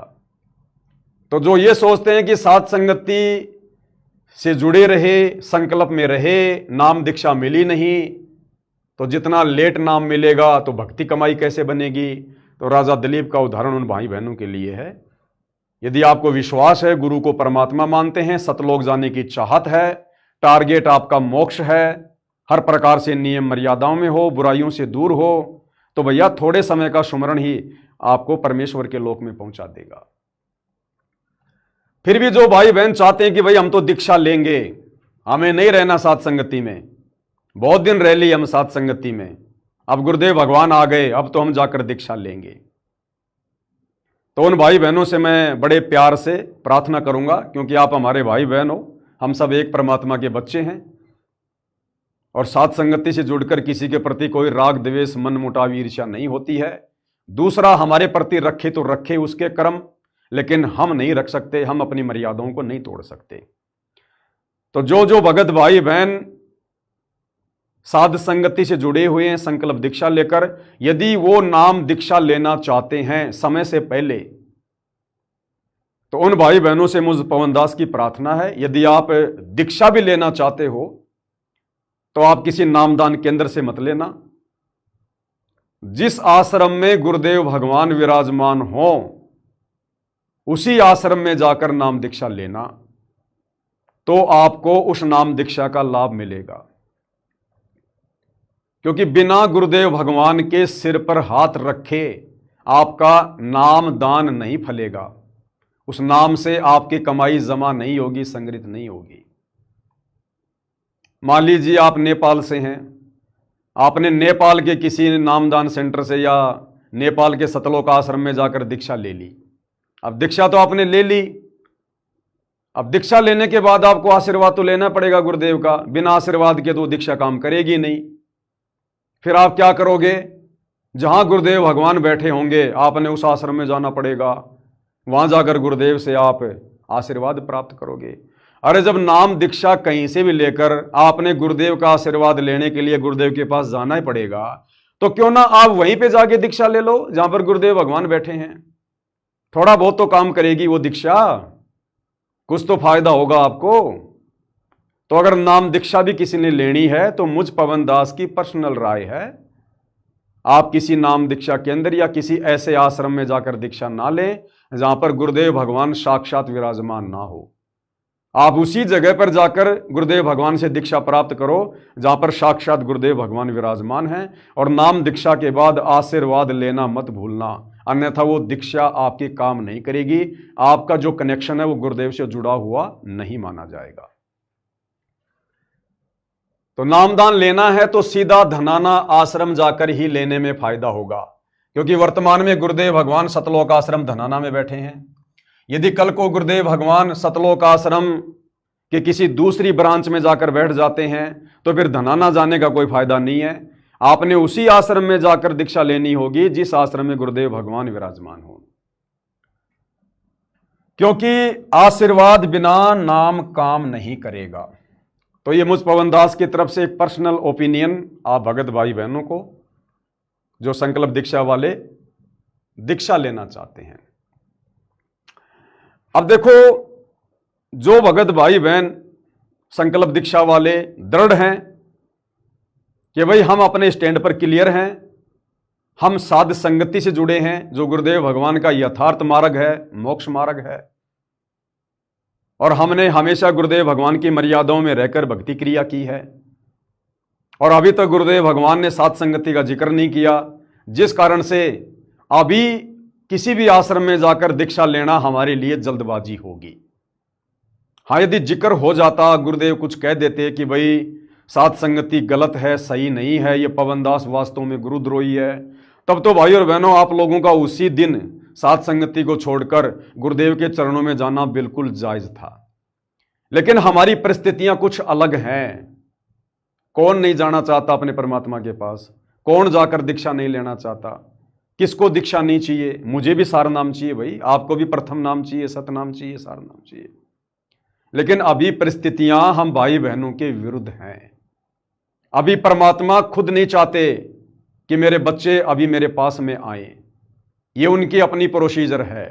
जितना दास को आइडिया था, दास ने आपको समझा दिया कि अभी गुरुदेव भगवान ने साथ संगति से दूरी क्यों बना रखी है। अब एक बात बताओ भाई और बहनों, जिस प्रकार एक पपैया पक्षी होता है, गुरुदेव ने कई बार उदाहरण दिया। वो पपैया पक्षी क्या करता है? वो धरती के पानी को नहीं पीता है, चाहे कितना बढ़िया पानी हो, चाहे तालाब का हो, समुद्र का हो, कुएं का हो, मटके का हो, वो नहीं पीता। जब आसमान से बारिश होती है, स्वाति नक्षत्र के समय जो बारिश होती है, वो केवल उसी बारिश की बूंद का पानी पीता है। अन्यथा वो पपैया चाहे मर जाए प्यास के, वो पपैया धरती का जल नहीं पीता है। इसी प्रकार भाई और बहनों, यदि आप संकल्प वाले भाई बहनों ने दीक्षा भी लेनी है तो डायरेक्ट अपने गुरुदेव भगवान से जाकर दीक्षा लेना। मैं आज भी डीवीडी वाली नाम दीक्षा को कंप्लीट सही नहीं मानता गुरुदेव के विधान अनुसार। ठीक है, मैंने 2013 में डीवीडी से ही दीक्षा ली, लेकिन उस समय भाई और बहनों हमें समझाने वाला, हमें बताने वाला, गुरुदेव के विधान को बताने वाला कोई भगत नहीं था। हमें नहीं पता था उस समय कि परमेश्वर की क्या लीला चल रही है, लेकिन अब पता चल चुका है। तो यदि किसी भगत भाई ने अगर दीक्षा भी लेनी है तो डायरेक्ट अपने गुरुदेव भगवान से जाकर अर्ज करनी है। ऐसा नहीं कि आप सीधे आश्रम में चले गए और आपने कहा भैया दीक्षा कहाँ मिलती है, वो कहेंगे भैया उधर लगे कंप्यूटर ले लो जाकर डीवीडी से, और आप बैठ गए दीक्षा ले ली। नहीं, अगर आप संकल्प वाले भाई बहन अगर दीक्षा भी लेना चाहते हैं वर्तमान में जल्दबाजी करके, तो पहली बात तो वहीं जाना जहां पर गुरुदेव बैठे हैं, और वहां जाने के बाद अपने गुरुदेव भगवान से मिले बिना और अपने गुरुदेव भगवान से प्रार्थना किए बिना कि हे गुरुदेव भगवान, ये दास काफी लंबे समय से आप जी के प्रवचन सुन रहा है, हे परमेश्वर, दास आपके ज्ञान से भली भांति परिचित हो गया है, अब मैं अपनी आत्मा के कल्याण के लिए आप जी से दीक्षा प्राप्त करना चाहता हूं। उसके बाद यदि गुरुजी आपको अपने मुख कमल से दीक्षा दें या गुरुदेव ये कहें कि बेटा जाकर वहां पर दीक्षा ले ले, वहां पर दीक्षा की व्यवस्था है, तो फिर वो डीवीडी वाली दीक्षा काम करेगी। आपने डायरेक्ट जाकर दीक्षा नहीं लेनी, पहले अपने गुरुदेव से मिलना है, प्रार्थना करनी है। और यदि आपको अपने गुरुदेव से नहीं मिलने दिया जाता है तो भाई दीक्षा लेने की आवश्यकता नहीं है, यदि आपको ज्ञान है तो। जिस प्रकार वो पपैया पक्षी वो स्वाति नक्षत्र की बूंद को ही पीता है, उस बारिश के जल को ही पीता है, धरती के जल को नहीं पीता। अब यदि कोई उस स्वाति नक्षत्र वाली बरसात के पानी को अगर कोई एक मटके में डाल दे और उसको उस पपैया पक्षी को कहे कि भाई देख, इस मटके में जो पानी है ना, ये स्वाति नक्षत्र वाला बरसात का पानी है, पी ले, बात एक ही है। आप विचार करो, क्या वो पपैया उस मटके के जल को पिएगा? भले वो बरसात वाला जल है, स्वाति नक्षत्र वाला, लेकिन वो पपैया उस जल को नहीं पिएगा जो मटके में डाला हुआ है। वो तो भैया जब आसमान से बारिश हो रही होगी उसी को पिएगा। इसी प्रकार जो भगत भाई बहन समझदार होंगे, जिनको ज्ञान समझ में आ गया होगा, वास्तव में आत्मा का कल्याण चाहते होंगे, वो तो डायरेक्ट दीक्षा अपने गुरुदेव भगवान से लेंगे। और यदि कोई आपको कहे कि देख भाई, जो मंत्र गुरुदेव भगवान देते हैं वही मंत्र तो इस डीवीडी में डाल रखे हैं, अरे देख वही गुरुजी की आवाज है, वही मंत्र हैं, डीवीडी से ले ले, तो डीवीडी समझो मटके का जल है और सतगुरुदेव भगवान समझो डायरेक्ट स्वाति नक्षत्र की बूंद है। तो समझदार को संकेत काफी, इससे ज्यादा दास नहीं समझा पाएगा। पपैया केवल स्वाति नक्षत्र का जल ही पीता है। यदि उस स्वाति नक्षत्र का जल कोई मटके में डाल दे तो वो पपैया नहीं पिएगा। तो नाम दीक्षा लेनी है तो डायरेक्ट अपने गुरुदेव से प्रार्थना करके उन्हीं से प्राप्त करें, या जैसा गुरुदेव फिर आदेश दें कि बेटा डीवीडी से ले ले तो लेना उचित होगा। और वैसे यदि किसी ने गुरुदेव के मंत्रों को उस मटके रूपी डीवीडी में डाल दिया है तो दास के ज्ञान आधार से तो वो दीक्षा भाई पूर्णतः अपना काम नहीं करेगी। और भाई और बहनों, डीवीडी से दीक्षा देने का आदेश जैसा कि दास पिछले 11 वर्षों से आप भाई बहनों को भली भांति समझाता आ रहा है, अभी तक गुरुदेव भगवान ने किसी को दिया नहीं है। वो डीवीडी वाली दीक्षा गुरुदेव भगवान के सतलोक जाने के बाद की प्रोसीजर है। अभी तक गुरुदेव ने किसी को संगत में डीवीडी से उपदेश दिलवाने की आज्ञा या आदेश नहीं दिया है। और जब तक गुरुदेव भगवान किसी को आदेश नहीं देंगे, आज्ञा नहीं देंगे, तब तक उस व्यक्ति के द्वारा डीवीडी से प्राप्त दीक्षा अपना काम नहीं करेगी। आपके विश्वास के लिए आपको मैं कबीर सागर के सरलार्थ से एक बार फिर दिखा देता हूं। ये पवित्र पुस्तक है कबीर सागर का सरलार्थ, जिसके ऊपर वीडियो भी बन चुके हैं। ये सतगुरुदेव भगवान ने अपने कर कमल से सन 2012 में लिखी थी। और इस कबीर सागर के सरलार्थ का पेज नंबर 78 है, 78 पेज नंबर है।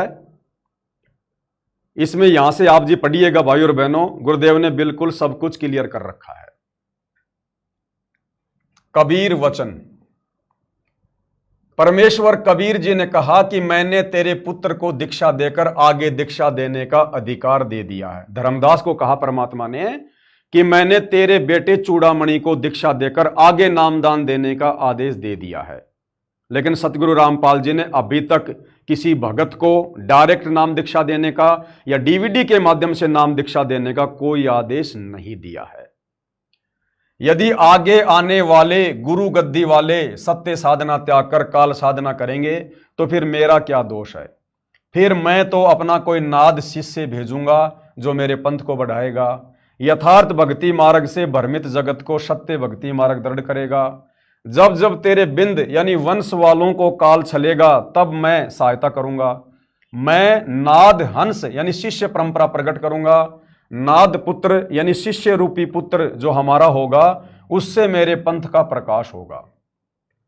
हे धर्मदास, अपने वचन वंश को समझा दो, यानी चूड़ामणि को समझा दो कि वह सबको बताए कि कभी काल झटका दे जाए तो नाद वंश वाले से दीक्षा लेकर अपना मोक्ष करा ले। अब आगे गुरुदेव भगवान क्या कह रहे हैं, विशेष तौर पर समझा रहे हैं परमात्मा। ये उन भगत भाई बहनों के लिए है जो संकल्प दीक्षा में हैं और जो सतलोक आश्रमों में जाके नाम दीक्षा लेना चाहते हैं।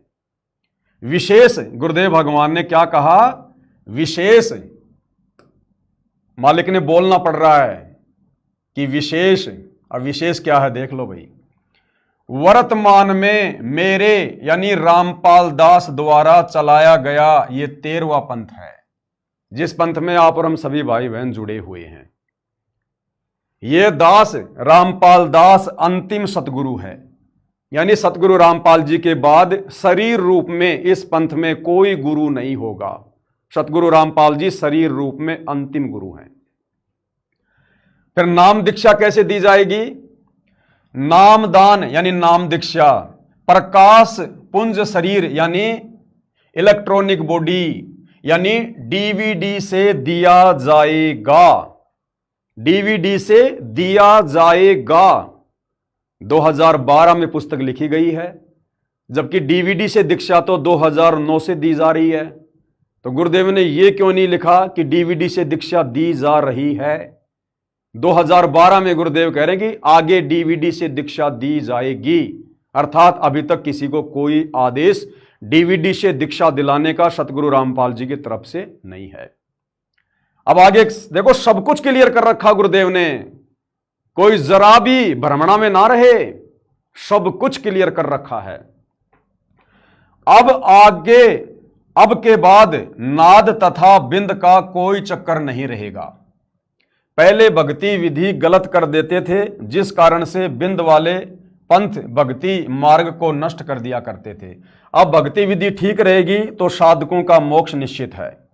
अब आगे क्या कह रहे हैं भाई और बहनों, आप लोगों के बहुत ही मतलब की बात है, जो भाई बहन संकल्प दीक्षा में हैं और जो दीक्षा लेना चाहते हैं फिलहाल।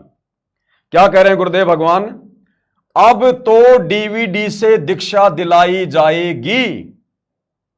2012 में कह रहे हैं कि अब तो डीवीडी से दीक्षा दिलाई जाएगी, जबकि 2009 से डीवीडी से दीक्षा दी जा रही थी।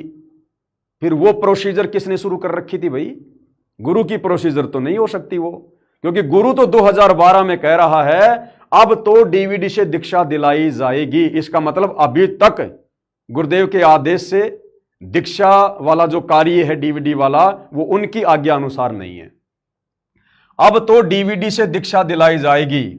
और आगे क्या कह रहे हैं, ध्यान से सुनना भाई और बहनों, बहुत मतलब की बात है। उसे वही दिलाएगा, यानी डीवीडी से दीक्षा कौन दिलाएगा? जिसको आदेश दिया जाएगा, जिसको आदेश दिया जाएगा वही डीवीडी से दीक्षा दिलाएगा। अब आप मुझ पवन दास को यह प्रमाणित कर दो, यह क्लियर कर दो, यह साबित कर दो कि सतगुरु रामपाल जी ने किस भगत को डीवीडी से दीक्षा दिलाने के लिए अधिकारी बनाया हुआ है। अगर बनाया होता तो गुरुदेव उसका नाम सार्वजनिक करते ताकि किसी को कोई शंका ना होती।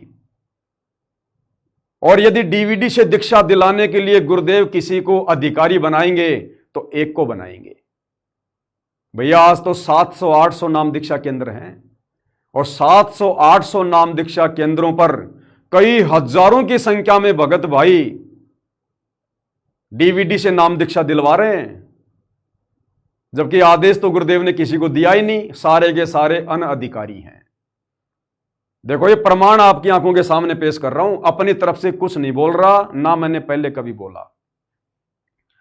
हां, यदि आप लोगों को यह क्लियर हो जाए, आप गुरुदेव का कोई सत्संग ऐसा आपको मिल जाए, आप दिखा दें, किसी ऐसी पुस्तक में लिखा हो कि सतगुरु रामपाल जी ने अपने बेटे को, अपनी बेटी को, अपनी पत्नी को, अपने पोतों को या किसी भगत को गुरुदेव ने डीवीडी से दीक्षा दिलाने का आदेश दिया हुआ है, तो जाकर आप उस भगत से दीक्षा ले लो, फिर कोई दिक्कत नहीं है, आपका नाम काम करेगा। लेकिन अभी तक गुरुदेव भगवान ने किसी को आदेश नहीं दिया, और आदेश देंगे तभी तो लिखा है उसे वही दिलाएगा जिसको आदेश दिया जाएगा। और वो चाहे बिंद का हो चाहे नाद का, वो चाहे गुरुदेव कह रहे हैं चाहे मेरे परिवार का हो चाहे संगत का हो, वही दिलाएगा जिसको मैं आदेश दूंगा। तो मुझे तो यह बता दो कि गुरुदेव ने किसको आदेश दिया है। कल्याण नाम दीक्षा से होना है। पंथ तो अब कोई भी नष्ट नहीं कर सकेगा, क्योंकि स्वयं परमात्मा ने आकर पंथ चलाया है। कलयुग में सत्य साधना चलेगी, विश्व का कल्याण होगा। जो अहंकारी व काल प्रेरित हैं, अब ये संकेत कर रहे हैं परमात्मा अपने पंथ में, उनसे दीक्षा लेकर जो भगत अभी भी गुरु को मानुष मानते हैं, बार बार गलतियां करते हैं और परम भगत होने का दिखावा भी करते हैं, उन भक्तों पर गुरुदेव भगवान 24 घंटे जो उनके आसपास मंडराते हैं, उनके ऊपर गुरुदेव संकेत कर रहे हैं। जो अहंकारी व काल प्रेरित हैं वे अपना कर्म खराब करते रहेंगे, काल के जाल में रह जाएंगे। दीक्षा लेकर भी वे अपनी महिमा बनाने के लिए मेरे ज्ञान व विधान में त्रुटि निकालकर अपने अज्ञान का परिचय देंगे। और पिछले 11 वर्षों से गुरु की गैर हाजिरी में गुरु के ज्ञान और गुरु के विधान में कमियां निकालकर, त्रुटियां निकालकर, गुरुदेव के तमाम भक्ति मर्यादाओं को छिन्न भिन्न करके किन किन भगत भाई बहनों ने मर्यादा तोड़ी है, कैसे कैसे कार्य किए हैं, ये भाई और बहनों दास ने साथ संगति के माध्यम से हजारों वीडियो बना दिया, आप सबको पता है। ये उन्हीं के ऊपर संकेत है। क्या कह रहे हैं? वे अपनी महिमा बनाने के लिए मेरे ज्ञान व विधान में त्रुटि निकालकर अपने अज्ञान का परिचय देंगे। फिर क्या कह रहे हैं परमात्मा? साध संगति से जुड़ी आत्माओं के लिए क्या कह रहे हैं गुरुदेव भगवान? मालिक को पता था आगे चलकर ये सब कुछ होगा। तो आप और हम भगत भाई बहनों के लिए क्या कह रहे हैं मालिक? मेरे भगत ज्ञानवान हो चुके हैं, उनके काल जाल में नहीं आएंगे। तो 11 साल से हम साथ संगति से जुड़े भगत भाई बहन क्या उन भगत भाई बहनों के झांसे में आए? क्या उनके पीले पर्चों के चक्कर में आए? क्या उनके मनमानी तानाशाही फरमानों के चक्कर में आए? क्या हमने राजनीतिक रैलियों में चक्कर काटे? क्या हम परशुराम की जयंती पर गए? क्या हमने कोई भी मर्यादा तोड़ी? हम उनके काल जाल में नहीं फंसे। तो ये क्लियर है भाई और बहनों, या भाई बहनों को थोड़ा सा फिर से दिखाना जरूरी था कि अब तो डीवीडी से दीक्षा दिलाई जाएगी, उसे वही दिलाएगा जिसको आदेश दिया जाएगा, वो चाहे बिंद का हो या चाहे नाद का हो। तो जो भगत भाई बहन साध संगति से भी जुड़े हैं लेकिन पूरा उनको विश्वास नहीं है, और जो अभी भी वो समय आने से पहले जल्दबाजी में जाकर नाम दीक्षा लेना चाहते हैं, उन भगत भाई बहनों के लिए दास ने कबीर सागर का सरलार्थ पेज नंबर 78 दिखाया है। ये आपके पास भी होगा, वरना गूगल से पीडीएफ डाउनलोड कर लेना, ज्यों का त्यों लिखा हुआ है। तो अगर अपने गुरुदेव के अलावा अगर किसी और से डीवीडी से दीक्षा लेने जा रहे हो तो पहले ये पूछ लेना कि भैया तेरे को गुरुदेव ने अधिकारी बनाया है क्या? वो बोलेगा हाँ मेरे को आदेश दिया है, दिखा भैया आदेश कहाँ है। अगर नहीं दिखाता है तो गलती मत करना। अब भाई और बहनों, साध संगति क्या है आप भाई बहनों को अच्छे से बता रखा है, समझा रखा है।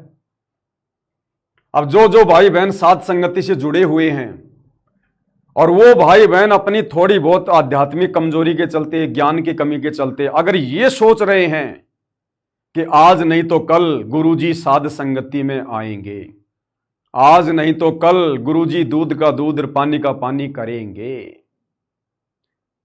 तो ये भी भाई बहनों की कमजोरी है। ये सोचना भी उन भगत भाई बहनों की कमजोरी है।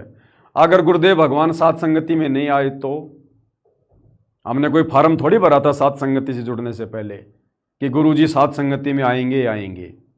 वो तो मालिक की मौज है, मालिक की मर्जी है।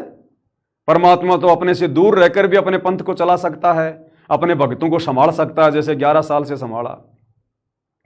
जैसे वो कुंज पक्षी हजारों किलोमीटर दूर अपनी कुरुल कुरुल से अपने अंडों को पोसती है, तो ये परमात्मा तो अपने प्यारे भक्तों से दूर रहकर भी उनको परिपक्व कर देगा, मोक्ष के लिए तैयार कर देगा। गुरुदेव आए ये उनकी मर्जी, हमें बुलाएं ये उनकी मौज, लेकिन ये उम्मीद हमने कतई नहीं करनी। अगर आप इस बात को लेकर साध संगति में जुड़े हुए हैं कि आज नहीं तो कल गुरुजी साध संगति में आएंगे, ये भी आपकी कमजोरी है भाई। साध संगति से जुड़ना है तो विश्वास के साथ जुड़ना है। विश्वास ही हमारा गुरु है, सत्संग ही हमारा गुरु है। अगर किसी ने यह भी विचार कर लिया कि आज नहीं तो कल गुरुजी साध संगति में आएंगे, तो भी आपका विश्वास कमजोर है। अरे गुरुजी तो सदा से साध संगति के साथ हैं, गुरुजी तो सदा से हमारे साथ हैं। गुरु तो शब्द रूप में है, ओरिजिनल रूप गुरु का शब्द है। हम हैं शब्द, शब्द हम माही, हमसे भिन्न और कछु नाही। शब्द निवास आकाशवाणी यो सतगुरु का रूप है। तो गुरुदेव भगवान तो सदा से ही साध संगति में हैं, अपने ओरिजिनल रूप में। ये शरीर रूप उनका ओरिजिनल रूप नहीं है, ये हाड़ मास का रूप उनका ओरिजिनल नहीं है। ओरिजिनल रूप है शब्द रूप है। तो शब्द रूप में तो गुरुदेव 11 साल से हमारे साथ ही हैं। क्षण क्षण पल पल छाया की तरह आप और हमारे साथ हैं। वरना हम इस काल के लोक में संघर्ष कर सकते हैं क्या? विषय विकारों से अपना बचाव कर सकते हैं क्या? अपने दम पर 11 साल से काल प्रेरित अपने भगत भाई बहनों से हम ये युद्ध लड़ सकते हैं क्या? आज गुरुदेव के जेल से बाहर आने के बाद हम उनसे दूरी बनाकर रह सकते हैं क्या? यदि गुरुदेव शब्द रूप में हमारे साथ में ना हो तो परमेश्वर तो पल पल हमारे साथ में है। तो ये उम्मीद रखकर साध संगति से जुड़कर ना रहना कि गुरुजी साध संगति में आएंगे ही। भाई ये तो उनकी मौज है, आए तो आए या ना भी आए। यहां यानी साध संगति में वही रुकेगा जो विश्वासी और ज्ञान आधारी होगा, क्योंकि साध संगति का आधार ही विश्वास है और ज्ञान आधार है। जिसको ज्ञान आधार होगा, जिसको विश्वास होगा, वही आत्मा साध संगति से जुड़कर भक्ति कर पाएगी। अन्यथा वो साध संगति से जुड़कर भी कोई फायदा साध संगति का नहीं उठा पाएगा। क्योंकि साध संगति क्या है? सात संगति कबीर परमेश्वर सतगुरु रामपाल जी का यथार्थ मोक्ष मार्ग है। टोटल विपरीत होता है, टोटल विपरीत। कहां 12वां पंथ जहां गुरुदेव भगवान बैठे हैं, और कहां 13वां पंथ जहां से सात संगति चलवा रहे हैं। दिन और रात का अंतर है। वहां गुरु को मानुष माना जाता है, यहां गुरु को परमेश्वर माना जाता है। वहां मर्यादाओं के लिए कोई सीरियस नहीं है। यहां जरा सी भी चूक हो जाए तो भगत का मरना हो जाता है। और कितना अंतर है सात संगति और 12वें पंथ में। आज वर्तमान में जहां पूज्य गुरुदेव भगवान विराजमान हैं, कहां पर विराजमान है? शतलोक आश्रम धनाना में विराजमान है। और शतलोक आश्रम धनाना में क्या हो रहा है? आश्रम में गुरुजी आरती उतारते हैं। अभी समागम हुआ, विश्व शांति सम्मेलन अभी कुछ दिन पहले शतलोक आश्रम धनाना में हुआ। आपने क्या देखा? वहां पर गुरुजी आरती उतार रहे हैं। अरे गुरुजी यानी सारी सृष्टि का मालिक है। निर्विकार निर्भय तू ही और शकल भयमान, सब पर तेरी साहिबी और तुझ पर साहिब नाए। तो सतगुरु रामपाल जी वो साहिब हैं जिनके ऊपर और कोई साहिब नहीं है। फिर वो साहिब किस साहिब की आरती उतार रहा है? किस साहिब की आरती उतार रहा है? तो शतलोक आश्रम में गुरुजी आरती उतारते हैं, और साध संगति में गुरुजी की आरती उतारी जाती है। दिन और रात का अंतर है 12वें पंथ में और 13वें पंथ में, आश्रम और साध संगति में। शतलोक आश्रमों में गुरुजी आरती उतारते हैं, और साध संगति में गुरुजी की आरती उतारी जाती है। रात और दिन का अंतर है। वहां गुरु को मानुष मानकर भक्ति हो रही है, यहां गुरु को परमेश्वर जानकर भक्ति हो रही है। रात और दिन का अंतर है। तो जाने से पहले सोच लेना भाई, ये उन संकल्प दीक्षा वाले भाई बहनों के लिए सारी बातें समझाई जा रही है। उस दिन के बाद आपके भी वही विचार हो जाएंगे, वही विचार। और यदि फिर आपने दोगला काम किया तो फिर आप भगत नहीं रह जाएंगे। अगर आप जी वहां जाकर दीक्षा लेकर आ रहे हैं तो आपने फिर वहीं के हिसाब से भक्ति करनी पड़ेगी। और वहां के लोग ना गुरुजी को परमात्मा मानते, ना गुरुजी को भोग लगाते, ना गुरुजी की आरती उतारते, ना गुरुजी के चरण कमल धो धो के चरणामृत पीते, ना गुरु की महिमा करते। आपने फिर वहां से दीक्षा लेने के बाद वहीं के अनुसार भक्ति क्रिया करनी पड़ेगी। सुबह लेटे लेटे आरती करनी पड़ेगी। गुरुजी को भोग नहीं लगाया जाता, वहां गुरुजी को मानुष माना जाता है। दाढ़ी मूछ वाली कबीर को भगवान माना जाता वहां। फिर आपने भी अपने घर पर आकर दाढ़ी मूछ वाली कबीर की फोटो लगानी पड़ेगी। फिर यदि तुमने गुरुजी को भोग लगा दिया, गुरुजी की 5 दीपक वाली थाल से आरती उतार दी, फिर आप वहां की मर्यादाओं से नीचे गिर जाओगे। फिर वो दीक्षा बिल्कुल काम नहीं करेगी। कहते हैं ना, जो जाकी शरणा बसे ताको ताकी लाज। तो यदि आप आश्रमों में जाकर 12वें पंथ वाली दीक्षा ले रहे हो तो आपने उस 12वें पंथ के अनुसार जो भगत भाई बहन गुरु को मानुष मानकर भक्ति कर रहे हैं, आपने फिर वही करना पड़ेगा। यदि फिर आपने चतुराई दिखाई कि मैं वहां से दीक्षा ले आता हूं, फिर वहां क्या करूंगा जाकर, फिर मैं सात संगति वाली क्रिया करूंगा, तो ये दोगला आचरण हो जाएगा, ये दोगला काम हो जाएगा। परमात्मा पसंद नहीं करेगा फिर। तो आश्रम में गुरुजी आरती उतारते हैं और साध संगति में गुरुजी की आरती उतारी जाती है। ये दिन और रात का अंतर है 11वें पंथ और 12वें पंथ और 13वें पंथ में। उसके बाद भाइयों और बहनों, गुरु को मानुष मानकर उनके हिसार जेल से बाहर आने के बाद वर्तमान में जिस प्रकार का खेल उन आश्रमों में चल रहा है वो आप जियों से छुपा हुआ नहीं है। दास सोशल मीडिया पर देखता है, गुरुदेव भगवान लोगों को आशीर्वाद देने आते हैं और गुरुजी का परिवार गुरु जी की पोतियां, गुरु जी के पोते और बड़े बड़े भगत अपने मोबाइल फोन निकाल निकाल के गुरु जी की फोटो खींचते हैं, सेल्फियां ले रहे हैं, हंस रहे हैं। जबकि गुरुदेव के सामने जाकर तो रोने के अलावा दूसरा कोई काम नहीं होना चाहिए। आंखों से आंसुओं की धारा बह निकलनी चाहिए। और वहां पर खिलखिलाते हुए मोबाइल निकाल के फोटोएं खींच रहे हैं, सेल्फियां ले रहे हैं। गुरु को मानुष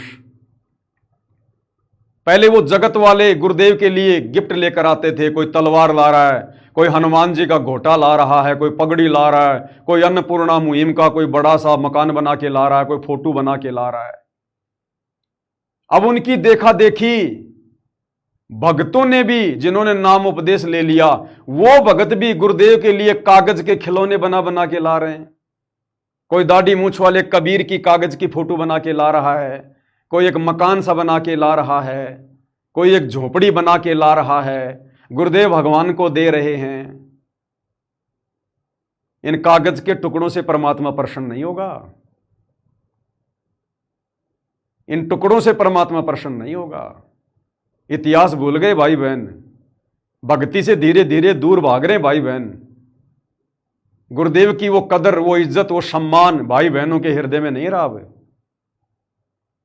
इसीलिए तो गुरुदेव ने अब सीरियस लेना छोड़ दिया, सीरियस लेना छोड़ दिया। तुम्हारे कागज के टुकड़ों से वो मकान बना के ले जा रहे हो, झोपड़ी बना के ले जा रहे हो, कागज के कार्टून बना के ले जा रहे हो, गुरुजी प्रसन्न होंगे? परमात्मा ने बताया, सतगुरु को क्या दीजिए और देने को कुछ नहीं, सम्मन को साटा किया, सेऊ भेंट चढ़ाई।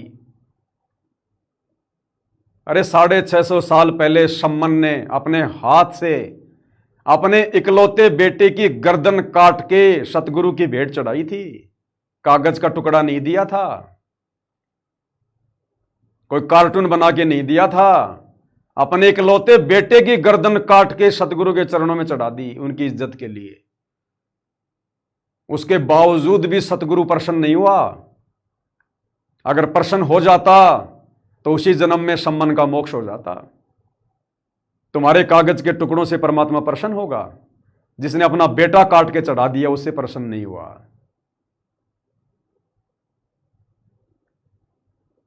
भगत मंसूर ने अपने शरीर का अंग अंग सतगुरु की भेंट चढ़ा दिया, कटवा दिया, उससे भी सतगुरु प्रसन्न नहीं हुआ। अगर हो जाता उसी जन्म में उसका मोक्ष हो जाता, नहीं हुआ। तुम्हारे ये कार्टून बना बनाकर इस मोक्ष के प्राइम टाइम में और जगत वालों की देखा देखी और सतगुरु को जाकर दे रहे हो, सतगुरु इससे प्रसन्न होगा? सतगुरु तुम्हारी मर्यादाओं से प्रसन्न होगा, जो मर्यादा तुम भाई बहनों ने 11 साल से अपने पैरों के तले रौंद के रख दी हैं।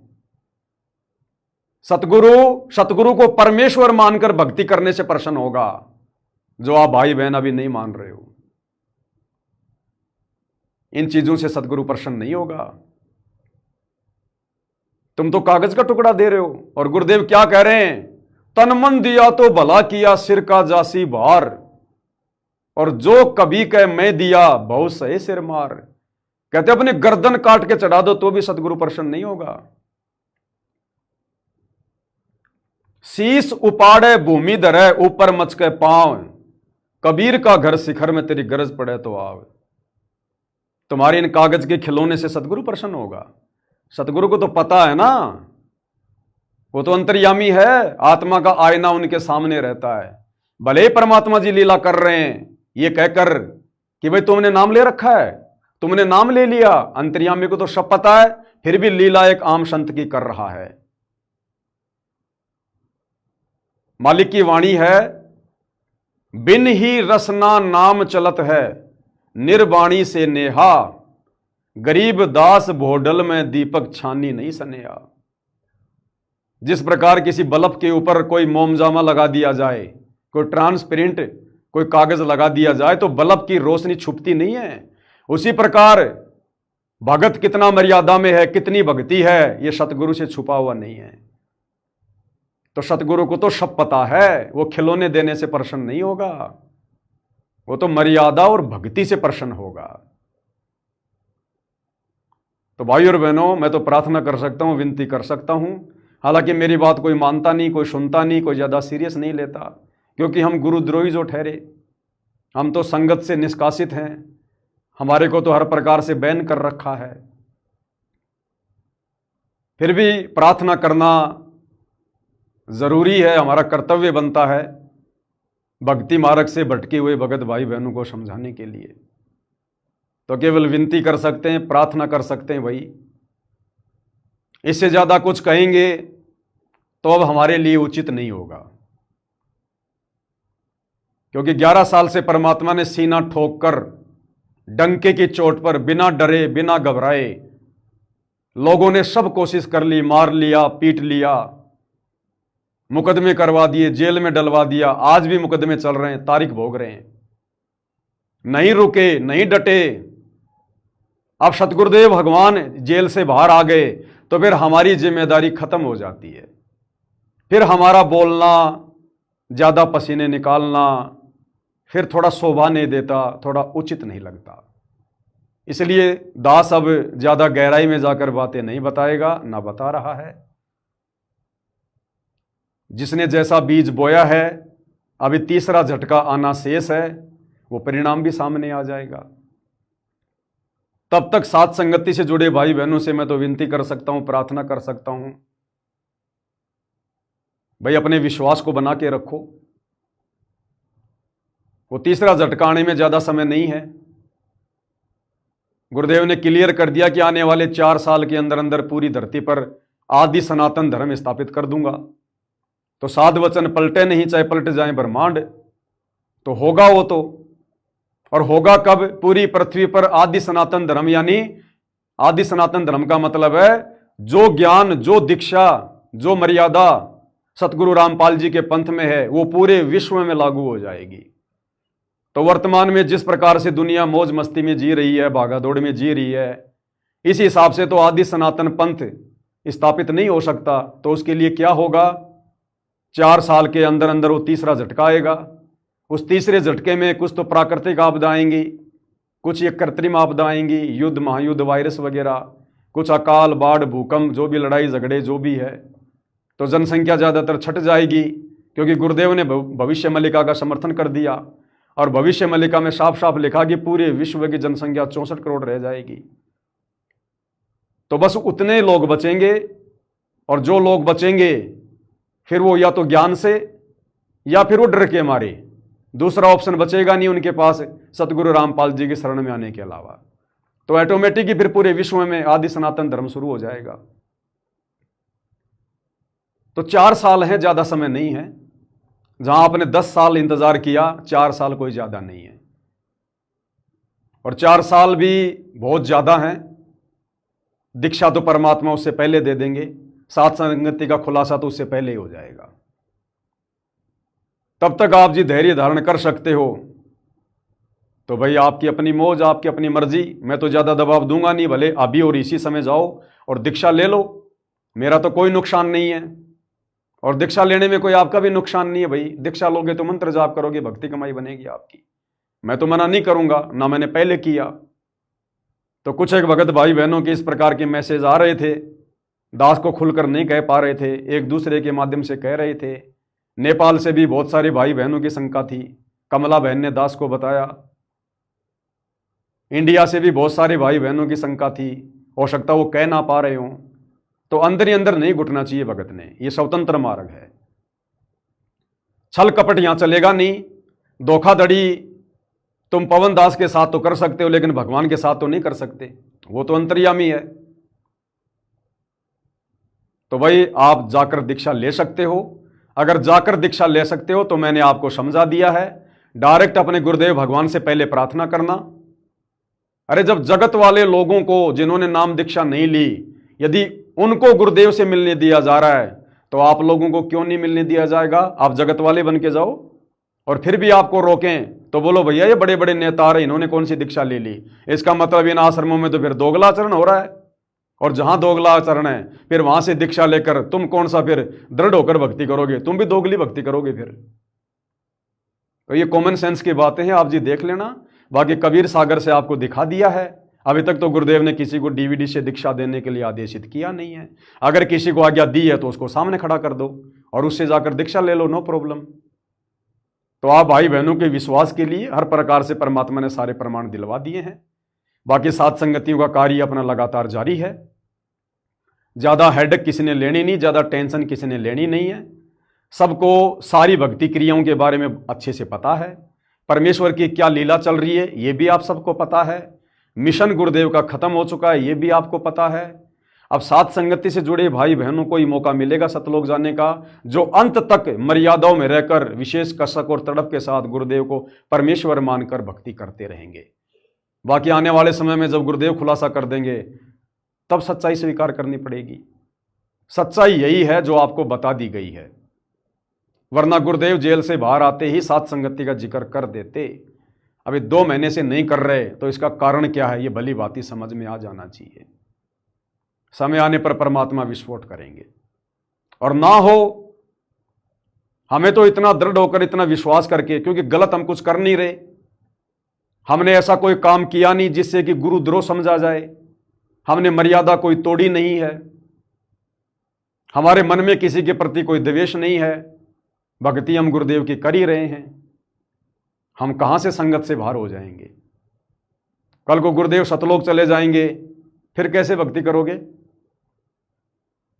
तो कहने का मतलब भाई और बहनों, भक्ति विश्वास की है। कहे कबीर सुनो वे साधो, मैं तो हूं विश्वास में। तो बहुत सारे पॉइंट परमात्मा ने दास से क्लियर करवा दिए हैं। इतना समय दास को मिलता नहीं है क्योंकि दिन में 2-2 वीडियो बनाने पड़ते हैं, सुबह और शाम। दिन में और सुबह अपनी भक्ति भी करनी पड़ती है। दास का तो शेड्यूल परमात्मा ने बिल्कुल टाइट कर रखा है। मात्र 4-5 घंटे की नींद लेता हूँ।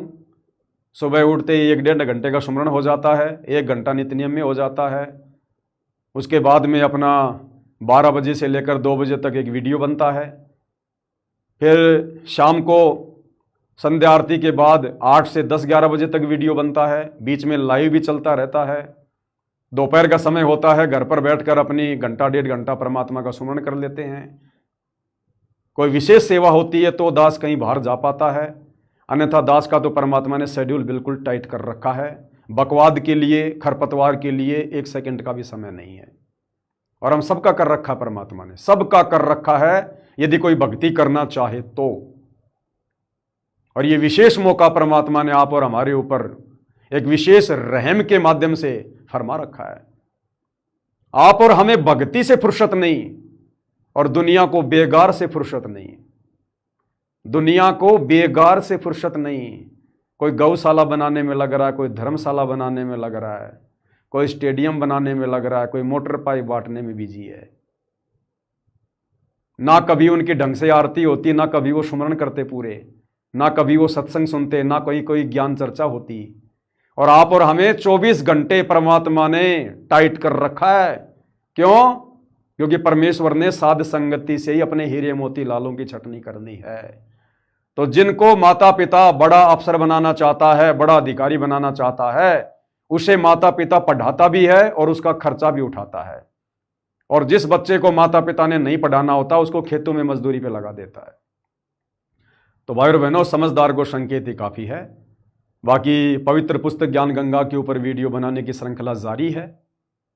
अभी 8-9 वीडियो और बाकी हैं। उसके बाद 21 जून 2026 से कबीर बढ़ाया कृष्ण इस पुस्तक के ऊपर वीडियो बनने शुरू हो जाएंगे। आगे परमात्मा जैसी जैसी दास को आज्ञा देते रहेंगे, सेवा फरमाते रहेंगे। दास तो परमात्मा का भिखारी है, कुत्ता है, परमात्मा से रो रो के भीख मांगता है।